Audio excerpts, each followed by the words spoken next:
Bonjour à toutes et à tous, on est dans la deuxième partie du podcast bilan de l'année 2019. Je suis toujours en compagnie d'Eddie et de Morgane, voilà. Et du coup, on va commencer. Enfin, je vous conseille d'écouter la première partie si vous l'avez toujours pas faite, qui concerne nos tops, voilà, qui dure à peu près 2 heures. Et on est très explicatif dans tous les films qu'on aime.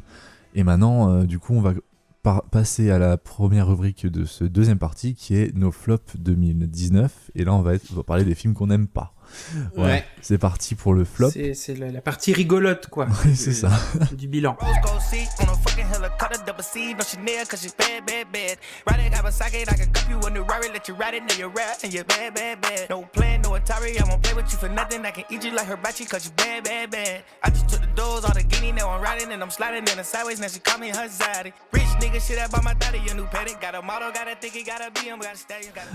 Donc du coup on est au flop de 2019 et on va faire du 10 au 1 directement pour que ça aille un peu plus vite. On va commencer avec Eddie. Eh ben, Eddie peut pas faire du 10 au 1 parce qu'il a que du 5 au 1, lui. Ah oui, pardon, oui, c'est vrai. Donc je vous invite à faire votre 10 au 1 sans moi. Ok. Morgane, alors ? Bah, commençons. Hein. Pour moi, numéro 10, Le Roi Lion. Ah, bah dis donc, t'es gentil. Non, mais il y a pire quand même. Hein. Non, inutile. Non, mais il avait beaucoup de films aussi. Voilà, sans saveur, sans intérêt. C'est beau, mais ça fait pas tout. Hein. Numéro 9, Greta, avec Isabelle Huppert et Chloé Moretz. Je l'attendais quand même, curieux, parce qu'Isabelle Huppert, tout de même. Rien à voir avec l'écologie, évidemment. Non, rien à voir. Mais Chloé Moretz, enfin voilà, je commence à douter un peu de ses talents d'actrice. Mais c'est pas une bonne actrice, hein, de toute façon. Non, pas trop. Voilà. Mais Isabelle Huppert dans ce film, elle ne l'est pas non plus. Après, si vous voulez la voir danser... j'ai vu un autre film où Isabelle Huppert est mauvaise. Laquelle ? Tu verras. Oui, d'accord, je sais. Je suis quasiment... Oui, je vois. Mais si vous voulez voir Isabelle Huppert danser de façon endiablée avec une seringue en mode psychopathe avec un accent à couper au couteau, ça peut être rigolo, mais non, très mauvais thriller sans intérêt. Numéro 8, Shazam. J'y allais sans a priori, même si les visuels faisaient peur. J'ai trouvé ça ni drôle, ni intéressant. C'est chiant, quoi. Et puis, voilà, l'acteur est fade. Voilà. Numéro 6 maintenant, c'est ça ? Ouais, numéro 6. X-Men Dark Phoenix. Alors oui, voilà, on peut mettre James McAvoy, Jessica Chastain, mon bébé Ty Sheridan dans un film et que ça fasse quelque chose de mauvais. J'adore X-Men Apocalypse. Et X-Men Apocalypse n'avait pas besoin de suite véritablement. Et là... c'est du X-Men dans tout ce qu'il y a de plus pauvre et de plat. Je me suis vraiment ennuyé, j'ai pas aimé les personnages. C'est fou, Dark Phoenix, il a vraiment, c'est la malédiction Dark Phoenix. Hein, X-Men 3, c'était... Voilà. C'est con parce que le personnage est vachement bien. Oui, mais les acteurs sont bien, mais ils ont vraiment rien à jouer, quoi. Et puis, même la pire, c'est Jennifer Lawrence. Elle s'en fout dans le film. mais attendez, parce qu'il y a mon copain qui vient de me faire un doigt d'honneur. Pourquoi ? Mon bébé Ty Sheridan, j'ai tout entendu. Oui, Ty Sheridan, c'est mon bébé. Après toi, c'est bon. Alors, vous voyez, il est jaloux. Voilà. Donc, bref, X-Men Dark Phoenix, c'était pas bien du tout. Numéro 5, c'est ça, 5, non ? Oui, c'est ça. Ah non, numéro 6, pardon. Attends. Non. 10, 9, 8, 6, voilà. Numéro 6, Inséparable, comédie française avec Alban Ivanov justement et Ahmed Silla. Oui, voilà, c'est celle-là, je parle. Voilà, le degré zéro de la comédie française. Hein. J'aime bien Alban Ivanov, il n'y a pas de souci, hein, mais là, ça raconte rien. C'est juste des acteurs qui cachetonnent, qui font le strict minimum dans un film qui n'a rien à raconter, tant sur le propos et qui n'apporte rien non plus en termes de comédie, quoi. C'est ennuyeux à mourir, il se passe rien et il y a même pas d'alchimie, il y a même pas ce côté bunny movie qu'on aurait pu rechercher, quoi. Il y a rien qui fonctionne. Numéro 5, Convoi exceptionnel de Bertrand Blier. J'adore Bertrand Blier, je trouve que c'est un réalisateur très corrosif, politiquement incorrect, du moins dans les années 70-80, notamment avec Tenue de soirée, avec Gérard Depardieu. Là, beaucoup de promesses quand même, hein. Gérard Depardieu, Christian Clavier qui se partagent l'affiche. Ça promettait, sauf que j'ai trouvé ce film, c'était ni fait ni à faire. dans la mesure où j'ai pas compris ce qu'il voulait me dire à travers ce film. C'est juste du dialogue, c'est verbeux à s'ennuyer, à mourir. Ça dure 1h20, on a l'impression que ça dure 2 heures. C'est épouvantable, ça joue très faux, c'est pas drôle du tout. J'ai pas compris ce qu'il a voulu dire avec ce film. Je suis passé peut-être à côté, mais en tout cas je suis pas le seul parce que ce film a vraiment pas fait l'unanimité. Non, il a pas marché du tout. Ah non, c'est horrible. Autre comédie française problématique, alors que j'aime moyennement le premier, Tanguy le retour, numéro 4 de mon flop. Là clairement c'était la suite inutile par excellence. D'ailleurs, Étienne Châtilliez c'est un réalisateur qui n'a plus rien à raconter. Visiblement, oui.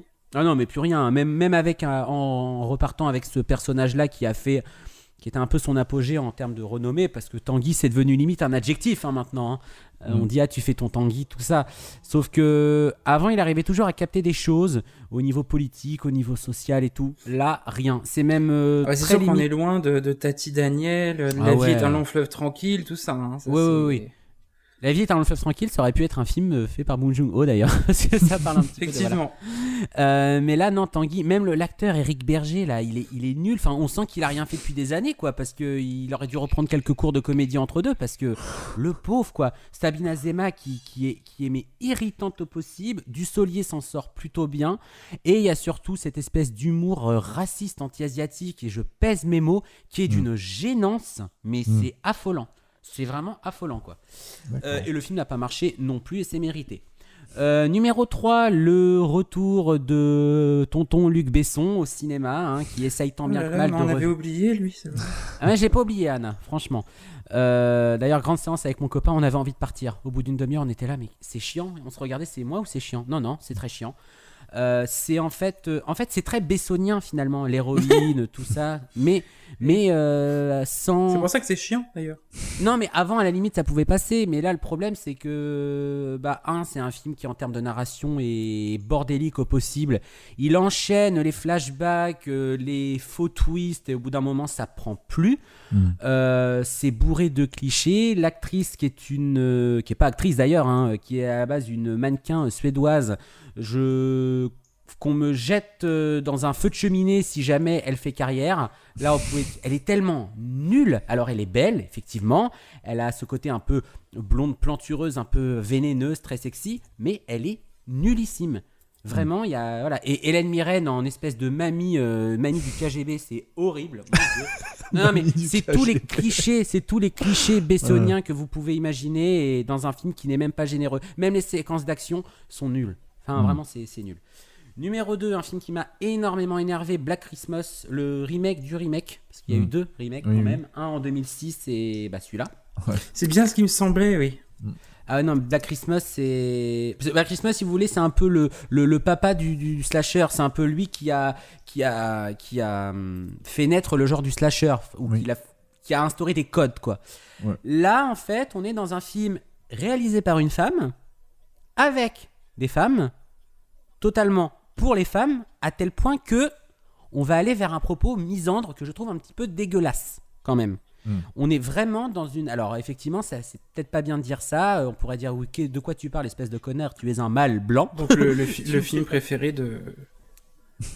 Marlène Schiappa. Voilà. Mais, je ne voulais pas le dire, je savais que tu le dirais. Parce que là où c'est une connerie... Là où c'est une connerie, pour aller vite, tous les slashers, ce sont des genres féministes de base. Oui. Halloween... Donc Laurie Strode. Mais le pire, c'est que c'est vrai en plus. Scream, Sidney Prescott. Mais Sidney Prescott n'est pas définie en tant que femme, elle est définie en tant que personnage. Mais de toute façon, tous les slashers, même Freddy, les Griffes de la nuit, oui, mais même l'Exorciste, après tout. Allons-y. Alors, c'est pas un slasher. Non, mais voilà. Ah ouais, non, faut pas dire ça. On va dire, tu considères les femmes comme les démons. Non, j'annule. Non, mais voilà. Là, c'est un film qui passe son temps à dire. Mais il n'aime pas les femmes. Oui, c'est vrai. Non, de ce point de vue, oui. Mais en tout cas, là où j'ai un problème avec le film, c'est un film qui passe son temps à dire, à être contre les hommes, et c'est contre-productif ce genre de discours, parce que on part quand même d'une histoire d'un tueur qui assassine à tour de rôle des femmes dans un campus américain. Et honnêtement, je vais vous spoiler parce que ce film ne mérite même pas d'être vu. Je sais pas si j'ai le droit, non ? Vas-y. En gros, moi je m'attendais évidemment à ce que voilà, le coupable soit voilà, un dealer ou une dealer, pourquoi pas. Sauf qu'en fait, on apprend que quoi ? C'est parce qu'en fait, si vous voulez, le campus en fait porte le nom d'un mec qui, dans son passé, était un mec ouvertement raciste, misogyne. Et du coup, les femmes, enfin les jeunes filles, s'insurgent contre ça. Ça en soi, c'est intéressant. Ça en soi, c'est intéressant. Pourquoi être dans une école dont le nom rend hommage à un mec qui est profondément misogyne et raciste. Ça, c'est bien. Sauf que ça va plus loin. On a des personnages qui vont faire des pétitions parce qu'un des profs ne leur font pas étudier des textes LGBT. Je vous jure que c'est vrai. Et en gros, le coupable dans tout ça, c'est le fantôme de ce mec raciste qui va en gros prendre possession des esprits des hommes blancs c'est ridicule. pour tuer toutes les femmes du campus. Et le seul mec, donc, du coup en fait il y a c'est un côté un peu sectaire finalement. Et en fait, si vous voulez, le seul mec qui va réussir à s'en sortir dans l'histoire et à ne pas être il va se faire un petit peu posséder, mais il va réussir à retrouver la raison, c'est un mec métis bisexuel. Par contre, Métis, tous les bisexuel et certainement vegan, du coup. Ah, je sais pas. Ouais, quoique, je sais pas. Donc, en gros, tous les hommes blancs, hétéros, sont des connards misogynes. Alors que le film aurait pu dire il existe des gros connards qui sont effectivement blancs et qui sont des misogynes, qui sont pour que les femmes, en gros, soient relayées au second plan. Mais pourquoi aller nous dire qu'en gros, les féminicides aujourd'hui, c'est issu juste de possession démoniaque et tout ? C'est comme ça que je l'ai pris. C'est ridicule. Oui, non, c'est ridicule. Et puis même, les scènes de meurtre, ça dure 5 secondes, montre en main. C'est-à-dire que moi j'aime bien dans un slasher quand les gens se cachent, même si c'est un peu jumpscare et tout, ça se cache dans un placard, un peu, voilà, même si c'est un peu gros comme Michael Myers qui enfin voilà, pourquoi pas. Là c'est des scènes, juste le tueur surgit, pouf, et voilà, plus rien. C'est juste pour instaurer ce propos féministe que je trouve contre-productif et qui marche pas. Les slashers, depuis que ça a été créé, ce sont des films d'horreur féministes. Et bah voilà, quand t'as un mec qui comprend tout comme Wes Craven, qui te fait une Sidney Prescott qui est guerrière, voilà, et là t'as une fille là, qui fait ça, n'importe quoi. Bref. Ouais, c'est voilà. Social Justice Warrior, le film, quoi. Exactement. Ah mais franchement, c'est puis même, enfin le même l'intrigue en elle-même, enfin il y a pas d'intérêt, c'est nul, c'est vraiment nul, c'est ennuyeux. Mais bon, c'est pas pire que le film. Alors là, c'est un peu facile de tirer là-dessus, mais j'en prends les responsabilités et j'assume toute ressemblance de Michel Denisot, d'autant plus que qui est pour moi le pire film que j'ai vu cette année. J'y allais avec toutes les bonnes intentions du monde quand même, moi, parce que la bande-annonce m'avait rendu curieux. Moi aussi, parce que tes retours m'ont rendu pas du tout. Denisot quand même, surtout. Il fait partie du monde de la télé, il connaît un peu tout ça. Je me suis dit, il va dénoncer 2-3 trucs. Il parle de trucs qui sont quand même vieux comme le monde. Mais vraiment, dans ce qu'il dénonce, c'est caricatural, c'est assez cliché, c'est très... c'est vraiment très cheap, quoi, dans ce qu'il dénonce, quoi. Le côté, vous voyez, les gens de la télé, en fait, c'est des gens qui aiment se droguer et tout. Sans blague.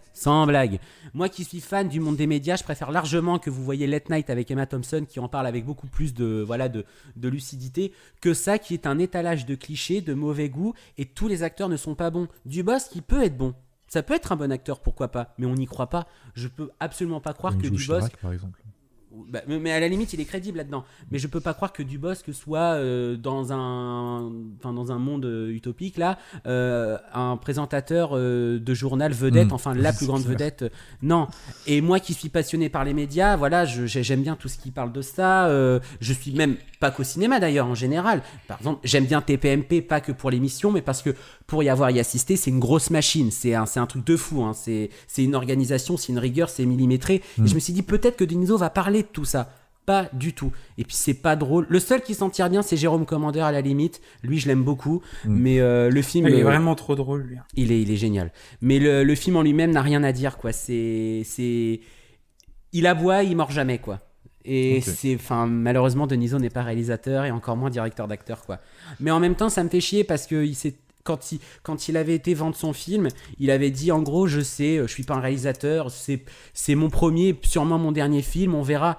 Ça me fait chier que le film soit un flop total pour lui, parce que peut-être qu'il a des choses à dire. Malheureusement, voilà. Après, on lui fait peut-être payer aussi son côté, parce qu'en France, on n'aime pas quand on est polyvalent. Là, malheureusement, je l'aurais défendu, pourquoi pas. Hein. Mais là, non, c'est indéfendable. Voilà. Très bien. Du coup, c'est à moi et après, on passera à Eddie. Donc, mon numéro 10... Mais quand même. Oui. Mais puisque comme t'as que Oui, cinq, non, mais c'est de ma faute. Hein. bon, non, mais... du coup, ouais, il y a les trois premiers, enfin les trois derniers plutôt du flop enfin, c'est pas non plus des horribles films, mais c'est des films un peu décevants, un peu nuls. Star Wars, l'ascension du Skywalker, mon 10e. Parce que, voilà, quand même, on en a parlé dans le dernier podcast, donc je vous invite à l'écouter en long, en large et en travers. Mais, on va dire 40 ans pour arriver à ce résultat, c'est quand même un peu dommage. C'est quand même un peu... c'était... Ça fait mal au cul, quoi. Voilà, c'est ça, exactement. Du coup, numéro 9, Maléfique, le pouvoir du mal, qui est un film correct, mais qui a quand même quelques lourdeurs, je sais que c'est un conte, c'est censé être un peu... c'est féerique, Après, ça etc. excuse pas tout. Hein. Voilà, mais il y a des incohérences qui m'ont fait rire, hein, c'est clair. J'en ai parlé dans le... Il y a toujours cette magnifique scène de l'orgue. De l'orgue, mais qui me... Mais c'est une de mes scènes préférées de cette année, comique, hein, mais c'est pas comique volontaire. C'est ça le problème, mais... quoi. Voilà. Mais honnêtement, moi, je vous invite à voir le film juste pour cette scène, hein, clairement. Mais en tout cas, voilà, après, le film n'est pas mauvais en soi, clairement, mais il y a quand même quelques petits problèmes. Le 8e, Les Faussaires de Manhattan, du coup, avec Melissa McCarthy. C'est un film qui, sur son principe, est plutôt... Enfin, moi, m'intéressait, puisque ça parlait d'une ancienne auteure à succès qui... c'est basé sur une histoire vraie. Une ancienne auteure à succès qui s'appelle Lee Israel, qui va créer des fausses lettres entre de grands romanciers américains, et qui va les vendre du coup pour se faire de l'argent, puisqu'elle n'a plus elle est plus à succès, et du coup le film il est intéressant dans ce qu'il raconte, mais il est assez bancal sur la réalisation. C'est un film assez plat en fait, et même la résolution, on voudrait que ça dure un peu plus longtemps, parce qu'on attend ça pendant tout le film, et finalement c'est résolu en 10 minutes.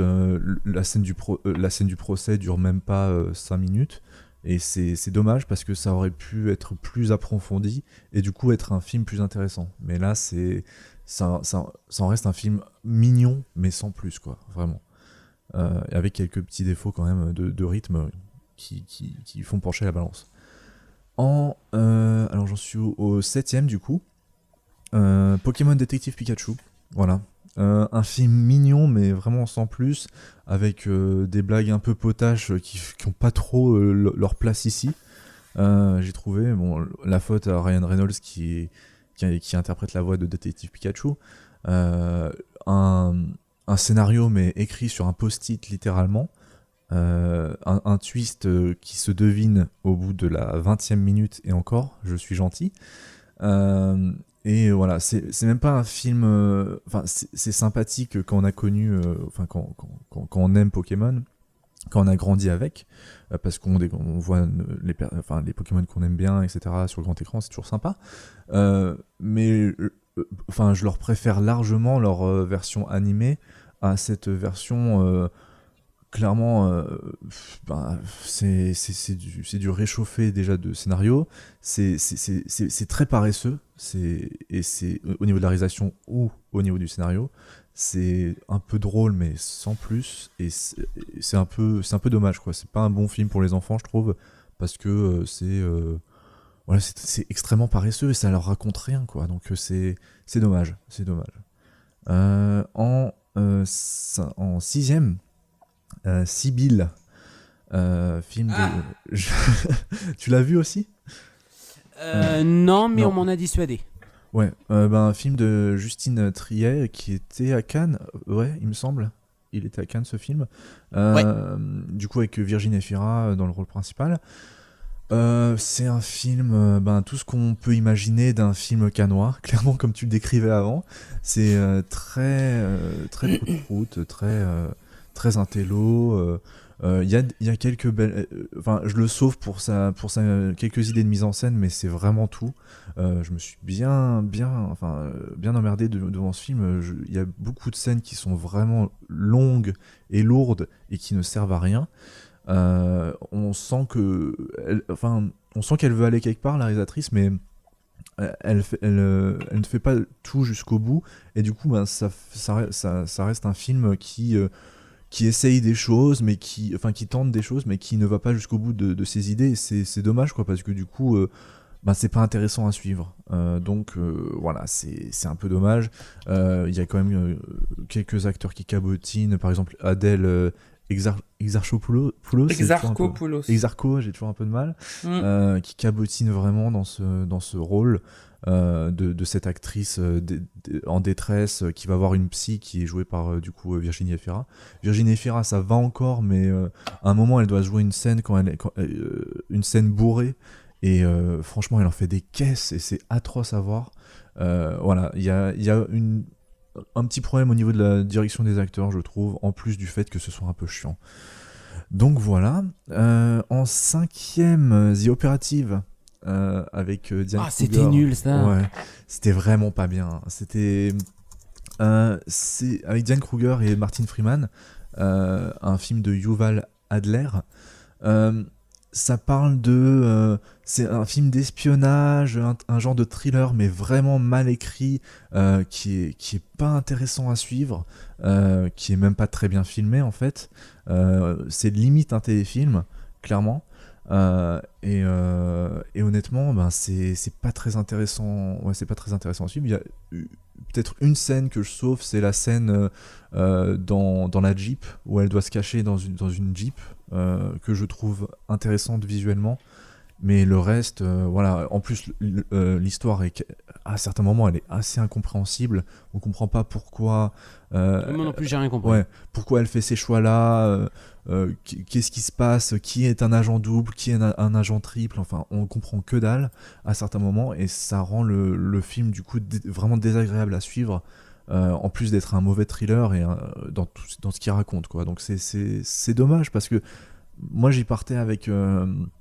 J'y allais avec quelques espoirs, et là, vraiment, c'est vraiment un film, je me suis assez ennuyé, et j'ai trouvé une bonne scène dans tout le film, et encore.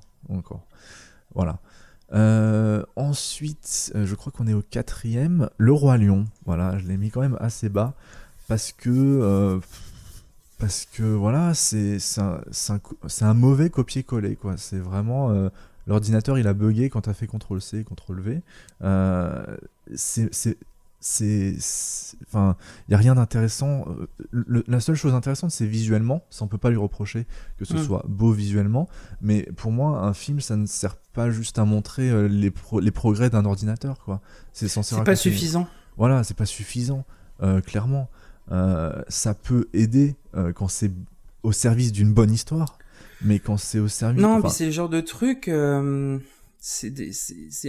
procédé est intéressant, mais c'est quelque chose qui devrait être mis en pratique pour d'autres projets, mais pas pour du cinéma, plus pour de l'expérimentation scientifique, voilà. du court-métrage limite, pourquoi pas, mais pas pour sortir en salle et refaire exactement la même chose, quoi. Ouais.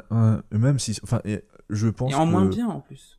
On aurait été moins critique s'ils avaient utilisé le même procédé, qu'ils avaient fait une histoire originale, quoi. Parce que le fait que ce soit attaché au nom Le Roi Lion, qui est un des plus gros films Disney, un des préférés de tout le monde, c'est clairement... voilà, ça a clairement joué en sa défaveur.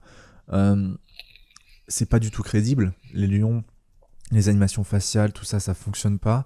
Les scènes de chant ne fonctionnent absolument pas. C'est dégueulasse à voir. Il y a un problème déjà de base dans l'idée de vouloir faire un film qui soit très très réaliste et visuellement, à tel point que du coup, les lions, on leur donne des faciès vraiment crédibles, mais par contre, on fait quand même le choix de les faire parler.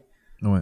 Déjà, en soi, il y a une incohérence à ce niveau-là, parce que forcément, ça peut pas marcher. C'est pas possible. Ouais.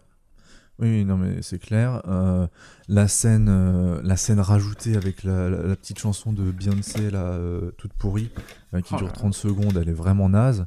Ça plombe le film carrément. Enfin voilà, c'est. Puis l'amour brille sous les étoiles, il est en plein jour, quoi. Oui, voilà. En plus de ça, en plus de pas mal de choses comme ça, la scène, Hakuna Matata où du coup Pumba va vraiment dire péter. Enfin, c'est nul. Ouais, quoi. non, c'est nul. C'est vraiment. Mais là où toute la subtilité du. Juste pour faire une blague un peu. Voilà. Mais d'habitude, tu m'arrêtes, Timon. Ouais. Ça manque de finesse, quoi. Voilà, toute la finesse et subtilité de l'original, quoi, a été envolée en poussière, clairement. Et du coup, honnêtement, Jon Favreau, moi, en tant que réalisateur, il me saoule vraiment, je trouve. Je trouve pas qu'il ait une vraie. Enfin, j'aime bien quand il fait des films plus indépendants, genre Chef, que j'avais plutôt bien aimé. Mais quand il fait des gros films comme ça, moi, il me saoule. Déjà en tant qu'acteur il me saoule dans les Marvel, j'en peux plus de voir sa gueule et désolé de dire ça comme ça, mais dans Spider-Man il me saoule, enfin voilà, donc voilà, son Roi Lion, moi je lui dis c'est vraiment nul et je comprends pas comment il a pu enfin si, je comprends comment il a pu autant fonctionner, puisque c'est basé sur un film qui est tout le monde est nostalgique de ce film, mais je suis déçu qu'il ait fonctionné autant. Voilà. Passons au troisième, Chambre 212 de Christophe Honoré. Et là j'ai tout dit, du coup on passe au deuxième. Non, mais du coup rapidement j'ai parlé pendant le bilan de l'été de... Non, c'était pas c'était podcast d'octobre. Film vraiment... catastrophe, quoi. Ouais, catastrophe. Là, plus élitiste, tu meurs. Enfin, clairement, c'est bobo à mort, mais tellement que ça en devient gerbant. C'est vraiment pas terrible. Et encore, je mâche mes mots. Voilà, moi j'ai vraiment un problème avec Christophe Honoré. Je trouve en plus que les acteurs, même s'ils sont bons en tant qu'acteurs d'habitude, ils jouent vraiment de façon théâtrale, mais cliché. Donc du coup ça ne fonctionne pas. Moi j'aime beaucoup par exemple Vincent Lacoste, et là je l'ai pas du tout reconnu, quoi. Je l'ai trouvé vraiment mauvais, quoi. Et tous les autres acteurs, que ce soit Chiara Mastroianni, Camille Cotin, qui a beaucoup joué cette année d'ailleurs, qui a joué dans plein de films cette année, des bons films apparemment, mais là dans ce film elle est absolument atroce. Enfin bref, voilà, c'est tout simplement un mauvais film que je vous déconseille. J'en sauve juste une mise en scène plutôt à peu près correcte. Voilà. En deuxième, là, c'est vraiment, on commence à vraiment dans les films vraiment pourris. The Dead Don't Die de Jim Jarmusch. Je crois, c'était une des pires séances de ma vie. Dans la pire séance de l'année, c'était le premier, mais celui-ci là de Dead Don't Die, c'est quelque chose. C'était le premier film de Jim Jarmusch que je voyais. Ça m'a pas donné envie d'en voir d'autres, mais même si je sais que les autres sont un peu meilleurs, d'autres sont meilleurs plutôt. Là, tous les acteurs sont pas très bons. Alors pourtant il y a un casting: Bill Murray, Adam Driver, Tilda Swinton, Chloé Sevigny, Steve Buscemi. Enfin voilà, on a du bon casting. D'ailleurs c'était principalement vendu sur son casting, ce film. D'ailleurs l'affiche même dit un casting à réveiller les morts, puisque ça parle de zombies. C'est censé être un film un peu méta sur les zombies, un peu méta sur la façon de faire un film sur les zombies, mais c'est vraiment nul. C'est-à-dire que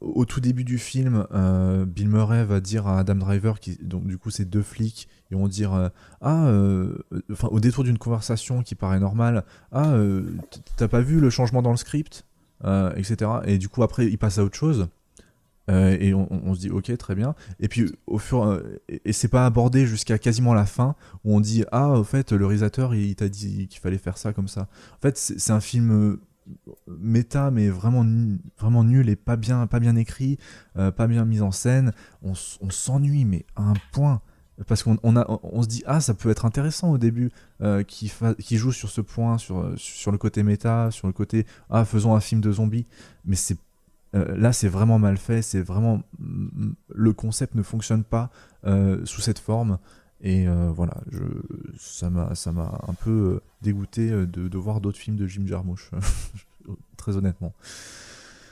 Et d'ailleurs, celui-là est passé à Cannes en plus, hein, donc voilà. Une d'ouverture, je crois. Ouais, en plus. Oui. Et pour finir, le pire film de cette année pour moi, c'est Comme des bêtes 2. J'en ai fait une critique sur Movies Nerd, j'en ai parlé dans le bilan de l'été. Voilà, c'est un film d'animation extrêmement paresseux. J'ai rarement vu quelque chose d'aussi paresseux. C'est même pas c'est 3 histoires déjà séparées qui se rejoignent à peu près. Et en plus, c'est très mal écrit. C'est même pas digne d'un épisode de télévision, quoi, clairement. Voilà, donc c'est vraiment nul. L'actorat est nul. Le visuel, c'est à peu près correct, et encore. C'est à peu près au niveau de. Ah, mais c'est pas beau. Hein. C'est pas beau, mais tu vois, genre. Parce que moi, le Joe, il est repassé à la télé le premier, je crois. Ouais. Et bon, Alex a bugué dessus parce qu'il adore ce film. Mais personne n'est parfait. Et moi, du coup. Mais après, il a pas aimé le 2. Après, donc, il a enchaîné avec Chihiro. Bon. Ouais. Voilà. Non, mais. Ça compense, quoi. Oui, et mais du coup, je suis retombé un peu dessus, mais. C'est pas bien. Je trouve. Et en plus, les blagues sont lourdingues. C'est pas bien écrit, c'est pas drôle. Y a rien, y a absolument zéro idée. Que ce soit une mise en scène, de scénario, ça veut rien raconter en fait. C'est la paresse au niveau ultime de la paresse, clairement, ce film. Un peu comme tout ce que peut faire Illumination, quoi. Mais honnêtement, là, on atteint quand même un stade, hein, parce que il y a d'autres films d'Illumination qui sont un peu paresseux, mais qui essaient de raconter quelque chose. Là, ouais, tous en scène, ça allait un peu encore. Voilà, mais là, ça raconte rien du tout. Rien du tout.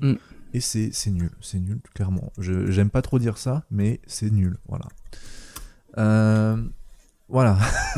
Donc, après avoir craché ma rage sur tous ces films, principalement sur les deux premiers, parce que voilà.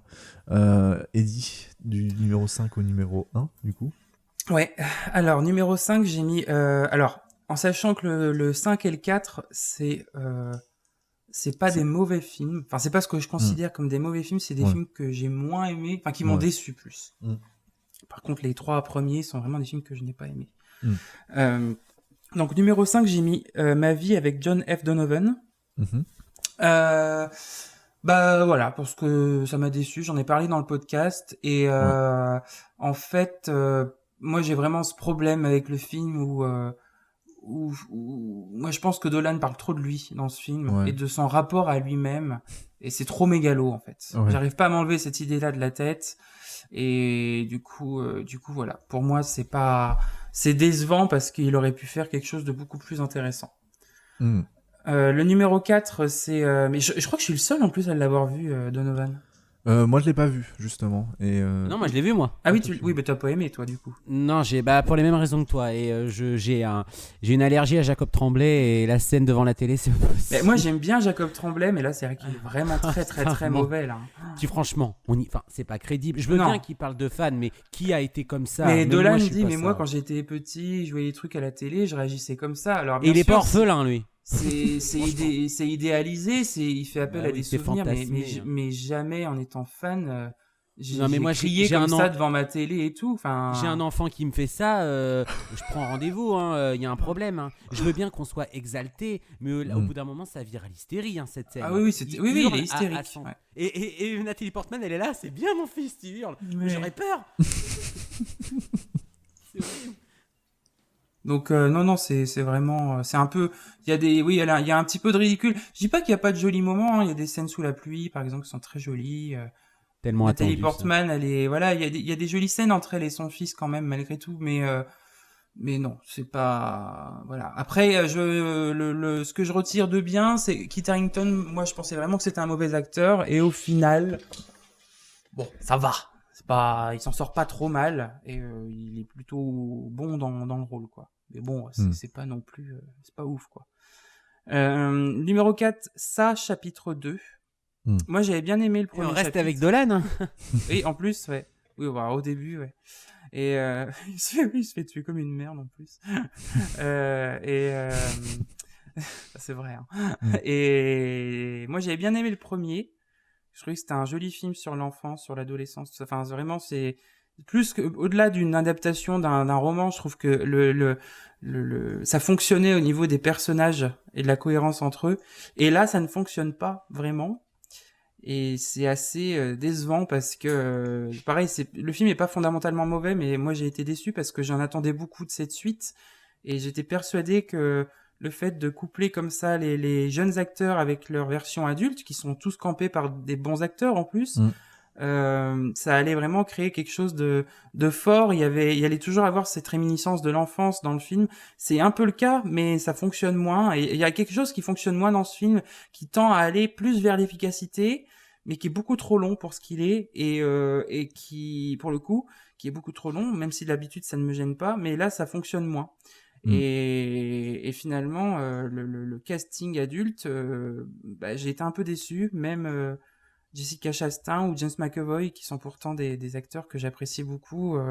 Voilà, je les ai trouvés un peu moins bons ici. Et par contre, Bill Hader, j'ai trouvé qu'il était très bien dans son rôle, mais bon, c'est comme ça. Alors, numéro 3, donc là on passe vraiment sur du truc mauvais. Que je n'aime pas. Donc, qu'est-ce qu'on a encore fait au bon Dieu ? Ah, tu l'as vu du coup ? Ouais, voilà, faut bien remplir son flop un petit peu. Ouais, donc le premier m'avait fait rire, mais bon, voilà, un peu comme tout le monde, de là à ce que ça fasse autant d'entrées, je trouvais ça un peu dommage comparé à d'autres trucs. Mais oui, il y avait des passages assez drôles. Le film avait pas peur d'aller jusqu'au bout, qui t'a choqué, à être un peu trash, quoi. Donc c'était, en cela, ça me faisait assez rire. Là, clairement, enfin, ça sert à rien. Déjà, ça sert à rien parce qu'ils ont rien à raconter. Et puis c'est surtout que on va rajouter au tableau de chasse au tableau de chasse des éléments comiques basés sur de la répression finalement et de la stigmatisation. On va utiliser l'homosexualité. Donc bon, c'est pas terrible, quoi. Après, numéro 2, Le Roi Lion. Alors évidemment, visuellement, c'est formidable, hein, ça, il y a pas de problème. C'est tellement formidable que du coup, on nous fait 2 minutes sur une scène de crotte qui passe du lion à la girafe pour finir ou la souris au début, putain. Voilà, la souris au début. Donc ça, c'est très beau, hein, c'est sûr. Mais après, le problème du film, c'est que déjà, il refait exactement la même chose, mais alors c'est un copier-coller quasiment plan par plan du film d'animation, et c'est surtout que il y intègre aucune émotion, alors que Le Roi Lion de base, c'est oui, il faut le rappeler quand même, hein, c'est quand même, je pense, au traumatisme de beaucoup de gosses des années 90, notamment avec la scène de Mufasa, de Scar et Mufasa. Voilà, donc là on n'a pas tout ça, et en plus on a une version française catastrophique. Même si au final c'est peut-être Jamel Debbouze et Alban Ivanov qui s'en sortent le mieux. Il s'en sort bien, Alban Ivanov, je trouve. Voilà, il s'en sort super bien. Mais Ryan Bensetti en Simba, mais c'est pas possible du tout, mais pas du tout, quoi. Tu peux pas faire de Simba une racaille de la jungle, c'est pas possible. Putain, en plus, non mais ils ont abusé, quoi, parce que en VO c'est quand même c'est plus, enfin le casting est beaucoup plus classe, quoi. Et moi je refusais de le voir en VF, et ne trouvant aucune séance en VO à moins de 100 bornes, j'ai quand même pas tapé 100 bornes pour aller payer une place 20 € dans un Gaumont ou un Pâté, alors que là je la paye 9 € dans un ciné, dans une chaîne un peu moindre. Bon, forcément, voilà. Et je voulais pas donner autant pour Le Roi Lion, quoi. Oui. Ça allait quand même pas me coûter en essence en plus d'une place. Hein. Donc voilà. Bon, alors, évidemment, ça a très très bien marché au box-office. Hein. Donc, c'est d'une absolue tristesse quand même. Moi, je suis très déçu par l'attitude des gens vis-à-vis de ce film. Donc voilà. Et oui, bon, le pire, après, c'est que ça a l'air de plaire, quoi. Ouais. Ah oui, si ça leur... Ouais, mais je veux dire, on peut pas leur critiquer parce qu'on est aussi allé le voir, donc... Bien sûr, mais c'est partie du problème aussi, mais... C'est que, mais les gens qui te mettent... Ah ouais, moi j'ai vraiment retrouvé le film de mon enfance et tout, mais sûr, à quoi ça sert, putain ? T'achètes un DVD, tu le mets dans ton lecteur et t'as Le Roi Lion chez toi, tu l'as déjà ? Non, c'est l'argument, c'était putain, mais en plus, ça ressemble tellement au Disney. Ben oui, mais c'est pour ça que c'est pas bien. Oui. Mais mon beau-frère, il l'a eu pour Noël, parce qu'il a tellement adoré, il l'a mis dans sa liste, quoi. Et quelqu'un, je lui ai dit, putain, mais je lui ai dit, t'as des meubles à caler ou t'as des... il me fait, ouais, je sais que t'as pas aimé, mais je dis, mais putain, mais bordel. Enfin, il y a des moments, tu sais, je suis un peu comme Arthur, quoi, dans Kaamelott, et sortez-vous les doigts du cul, putain. Et réfléchissez, bordel, où on se fait entuber, là, il y a pas un problème. Le Roi Lion, c'est un enfumage de qualité, quoi. Ouais. Voilà, moi, c'est un film qui m'a énervé, en fait. Vraiment. Et alors, pour bien enchaîner, le film qui m'a le plus énervé quand même cette année, et donc Morgane, je pense qu'il a deviné, du coup, c'est Blanche comme neige. Ouais, j'allais le dire. Avec Isabelle Huppert et Lou Delage. Oui, t'en as parlé dans un podcast. Ouais, c'est une catastrophe. Hein. C'est pas possible du tout. Hein. C'est une adaptation moderne de Blanche-Neige. Oui, j'en ai déjà parlé dans un podcast. Et le titre de ma critique, j'ai mis, apparemment, elle n'aime pas que les pommes. Alors, effectivement, elle n'aime pas que les pommes, cette Blanche-Neige. C'est la Blanche-Neige en mode chaudière Marc Dorcel, hein, qui se tape absolument tout. Et ouais, mais tu comprends, c'est la découverte de son corps de femme, de l'adolescence, machin. Oui, alors excuse-moi. Alors j'espère que toutes les filles qui découvrent leur corps ne se tapent pas tous les mecs qu'elles croisent, hein. J'espère pour vous, mesdames, parce que déjà d'une, on peut attraper des saloperies, hein, et puis vous volez mieux que ça quand même, hein. Donc non, ça dépend des filles. Arrête. mais voilà, mais je trouve que c'est honteux de sortir un film comme ça en 2019 à l'heure où on parle d'égalité des sexes et où mais je trouve que ça ne dessert tellement pas le féminisme déjà, et c'est en fait c'est limite au scabreux, quoi. Et moi, ça m'a vraiment énervé. J'ai trouvé que c'était très mauvais, et en plus, c'est pas une bonne adaptation de Blanche-Neige. Donc, il y a rien qui va. Voilà. Donc, c'est une catastrophe. On peut dire qu'il y a comme un pépin. Exactement, il y a comme un pépin. Putain, oui, ça aurait fait un beau titre de critique aussi, ça. Ouais. Et mais voilà. Donc, je vous le déconseille fortement, et Anne Fontaine, tu fais chier, parce que finalement, je crois bien qu'il y a pas un film d'elle que j'arrive à apprécier. T'as pas sauf aimé peut-être Marvin, qui était à peu près potable, et encore il y avait des trucs caricature des gens du Nord, merci, quoi. Donc Grégory Gadebois, ouais. Hein? Grégory Gadebois en papa, ouais. C'est quelque chose, ouais. Donc voilà. Très bien. Pour moi, le flop. Du coup, on a fini sur nos flops et on va passer tout de suite à nos surprises. C'est parti.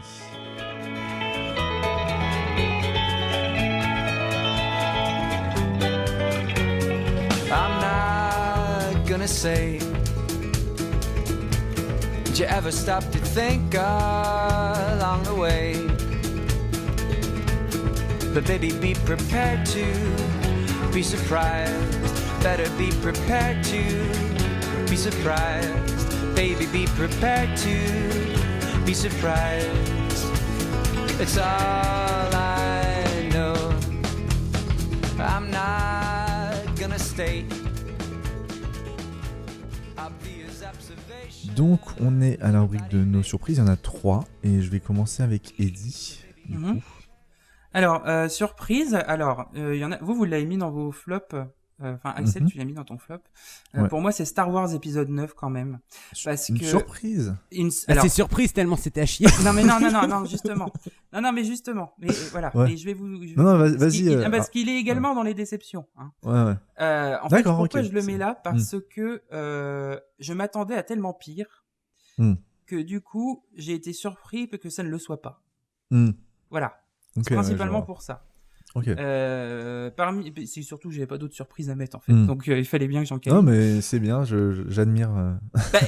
Et voilà, en fait je m'attendais tellement, comme je disais, que ça soit un remake machin, que du coup j'ai été surpris que ça soit mieux que ce que je pensais. Je m'attendais à pire que ça. Bon, ça veut pas dire que c'est bon, hein, mais et par contre, au niveau des vraies surprises, en numéro 2, j'ai mis Aladdin, la version live de Disney. parce que là, pour le coup, je n'en attendais absolument rien. Ouais. Moi, je suis pas extrêmement fan de Aladdin. En fait, dans Aladdin, il y a juste des éléments que j'aime bien. J'aime bien Jafar, j'aime bien le génie, j'aime bien Iago. Je trouve que c'est vraiment des personnages intéressants qui fonctionnent bien.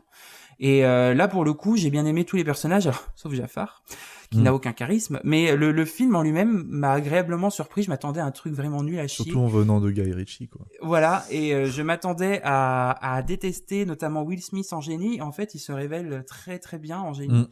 Ouais. Donc ça a été une bonne surprise. Et l'autre dernière bonne surprise, la première du coup, c'est Us en fait, parce que j'avais pas été hyper convaincu par Get Out, que j'avais trouvé, j'avais pas vraiment compris tout le ton en fait du film. Je trouvais que la fin était un peu ratée. Enfin, il y a plein de choses qui pour moi n'allaient pas. Qu'en termes de dialogue et de clichés et tout, ça se présentait là quand même.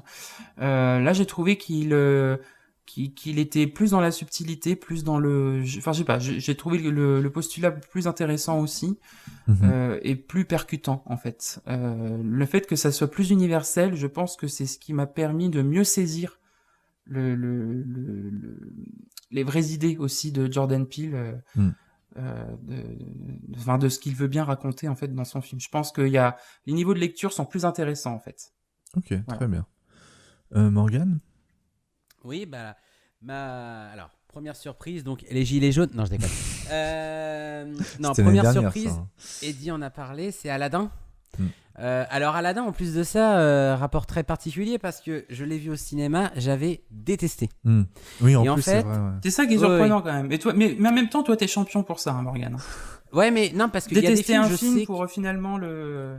Non, c'est pas si souvent. Ça arrive. Il y a des films, je me dis, j'ai besoin de les revoir parce que je sais que c'est pas définitif. Aladdin, pour moi, c'était définitif, mais en fait, je suis tombé dans l'addiction de la BO, notamment la BO en VO. Parce que moi, même si je trouve que la VF par Cavana très bien, est vraiment très bon, vrai, mais la VO, Will Smith, tout ça, voilà, Nuit d'Arabie en VO, enfin, ça fait mon bonheur depuis que je l'ai vu. Donc j'ai décidé de le revoir. C'est surtout qu'on a la vraie version d'un rêve bleu. Enfin, en français, c'est même pas ce rêve bleu, c'est comment que ça s'appelle, un nouveau monde. Oui, c'est ça. World. Voilà, mais World, mais ça a beaucoup plus de sens en plus, je trouve, parce que dans le dessin animé, ce rêve bleu, c'est bon. Bref. Oui, et les traductions d'autant Disney, plus que j'avais vu Le Roi Lion après, je m'étais dit putain, Le Roi Lion c'était épouvantable. Puis dans mon souvenir, Aladdin, j'avais dit quand même que je sauvais le fait qu'il nuançait un petit peu le truc. Donc je l'ai revu et je me suis pris une claque parce que c'est vrai qu'un écran de cinéma et un Blu-ray, c'est pas pareil en termes de couleurs. Là en Blu-ray, on voit carrément le travail sur les couleurs, c'est assez foisonnant et j'ai été totalement enchanté. J'ai revu carrément le film à la hausse et Will Smith, alors là. Waouh! Non, mais il est très drôle. Grosse surprise. Ouais. C'est vraiment un rôle taillé sur mesure puisque le génie, c'est un espèce de personnage. Déjà, il était taillé sur mesure pour Robin Williams, donc. Et puis c'est vraiment un personnage où Will Smith aurait pu faire sa star et il le fait pas justement. Et c'est ça qui est bien. Il aurait vraiment pu la jouer à la Will Smith, Prince de Bel-Air, hein, comme il fait tout le temps. Et là, non, il le fait vraiment parce que justement le génie, c'est ce personnage. Complètement décalé, avec un humour anachronique, avec plein de enfin c'était disons que c'était dans le dessin animé, c'est un élément enfin c'est un comique très très particulier qui dénote en fait du reste du film, qui est vraiment ancré dans une époque. Le génie en fait sort constamment du contexte de l'époque du film et moi je me disais que Will Smith allait incarner ça, mais pour justement faire du Will Smith en fait. Et c'est justement parce qu'il en fait pas vraiment que ça le rend intéressant, je trouve, pour ma part en tout cas, hein. Et franchement, non, sa prestation m'a séduit. J'ai aimé, bon, effectivement, à part Jafar, mais voilà, j'ai vraiment pas de charisme, hein, cet acteur. J'ai aimé c'est clair. J'ai aimé cette adaptation. Voilà, j'ai aimé l'univers, j'ai aimé ce côté Bollywood. Je trouvais que ça apportait un charme au film. Donc non, vraiment grosse. Alors surprise. même si le côté Bollywood pour le coup c'est un peu con parce que c'est pas du tout ça en fait. C'est pas du tout les mêmes lieux.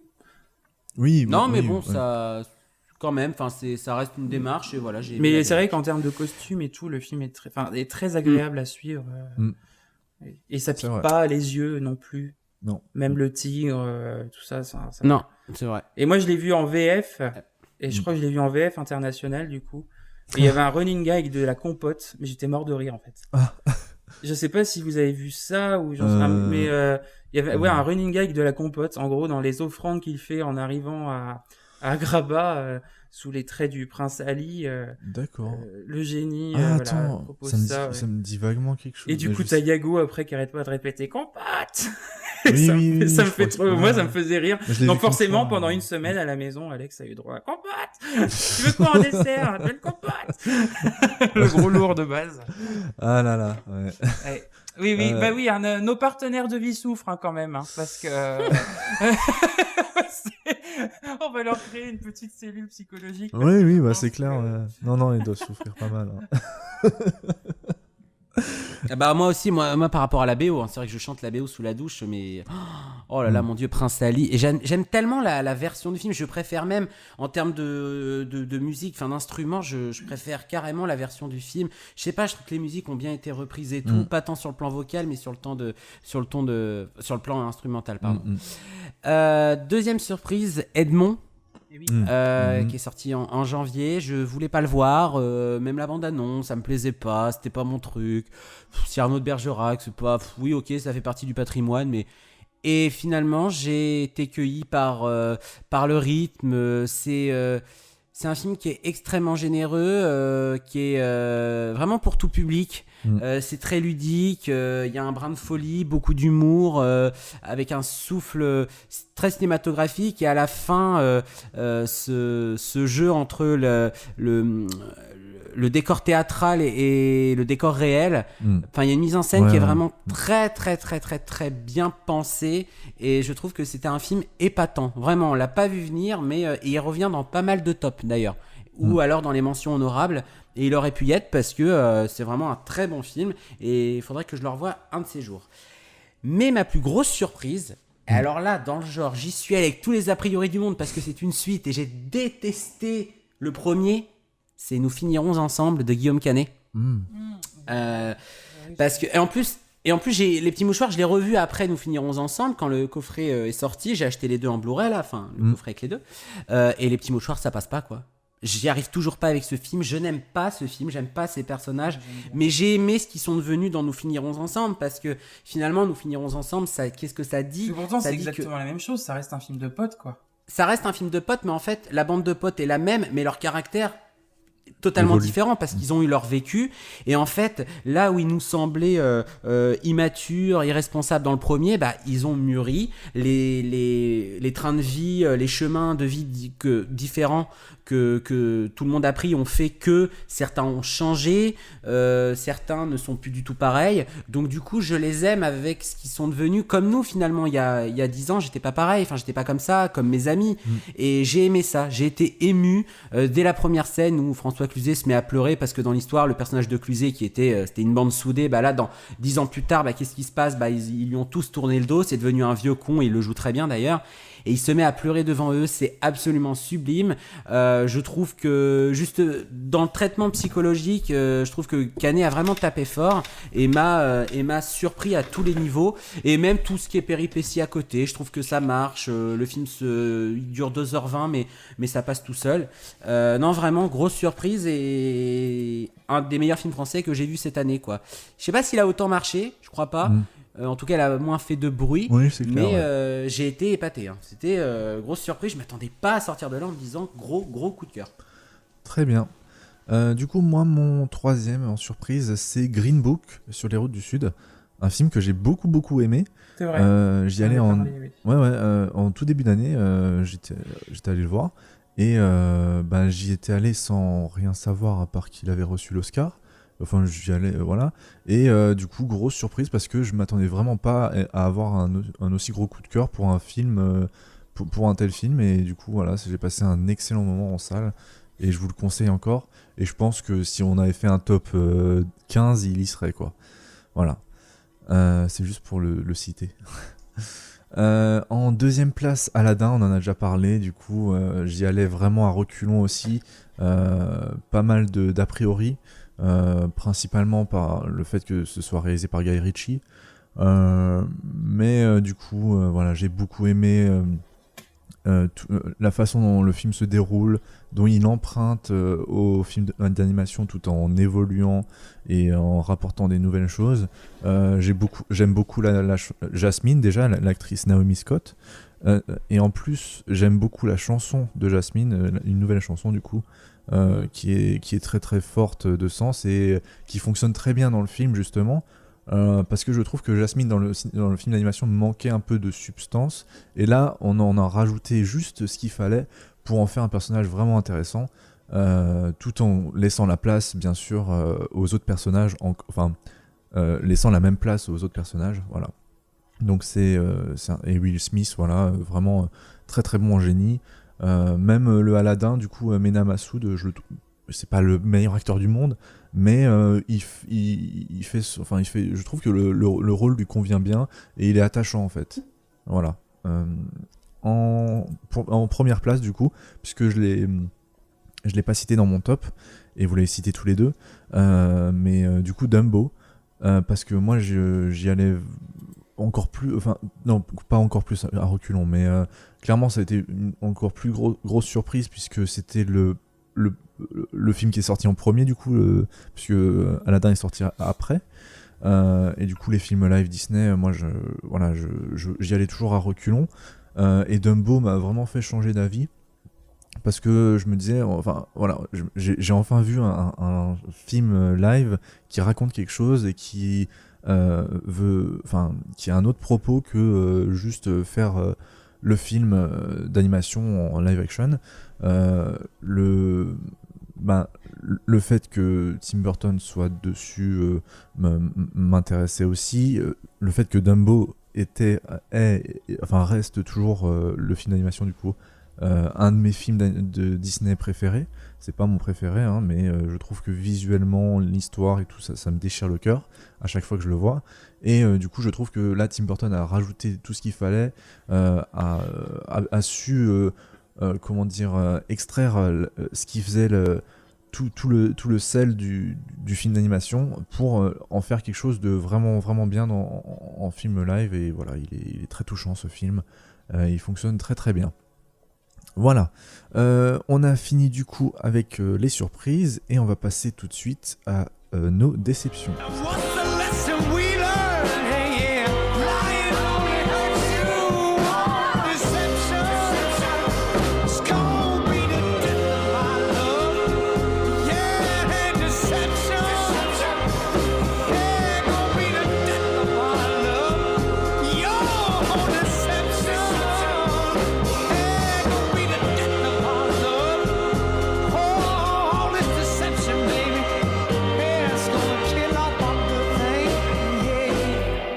On est à la rubrique des déceptions et du coup on va commencer avec Eddie.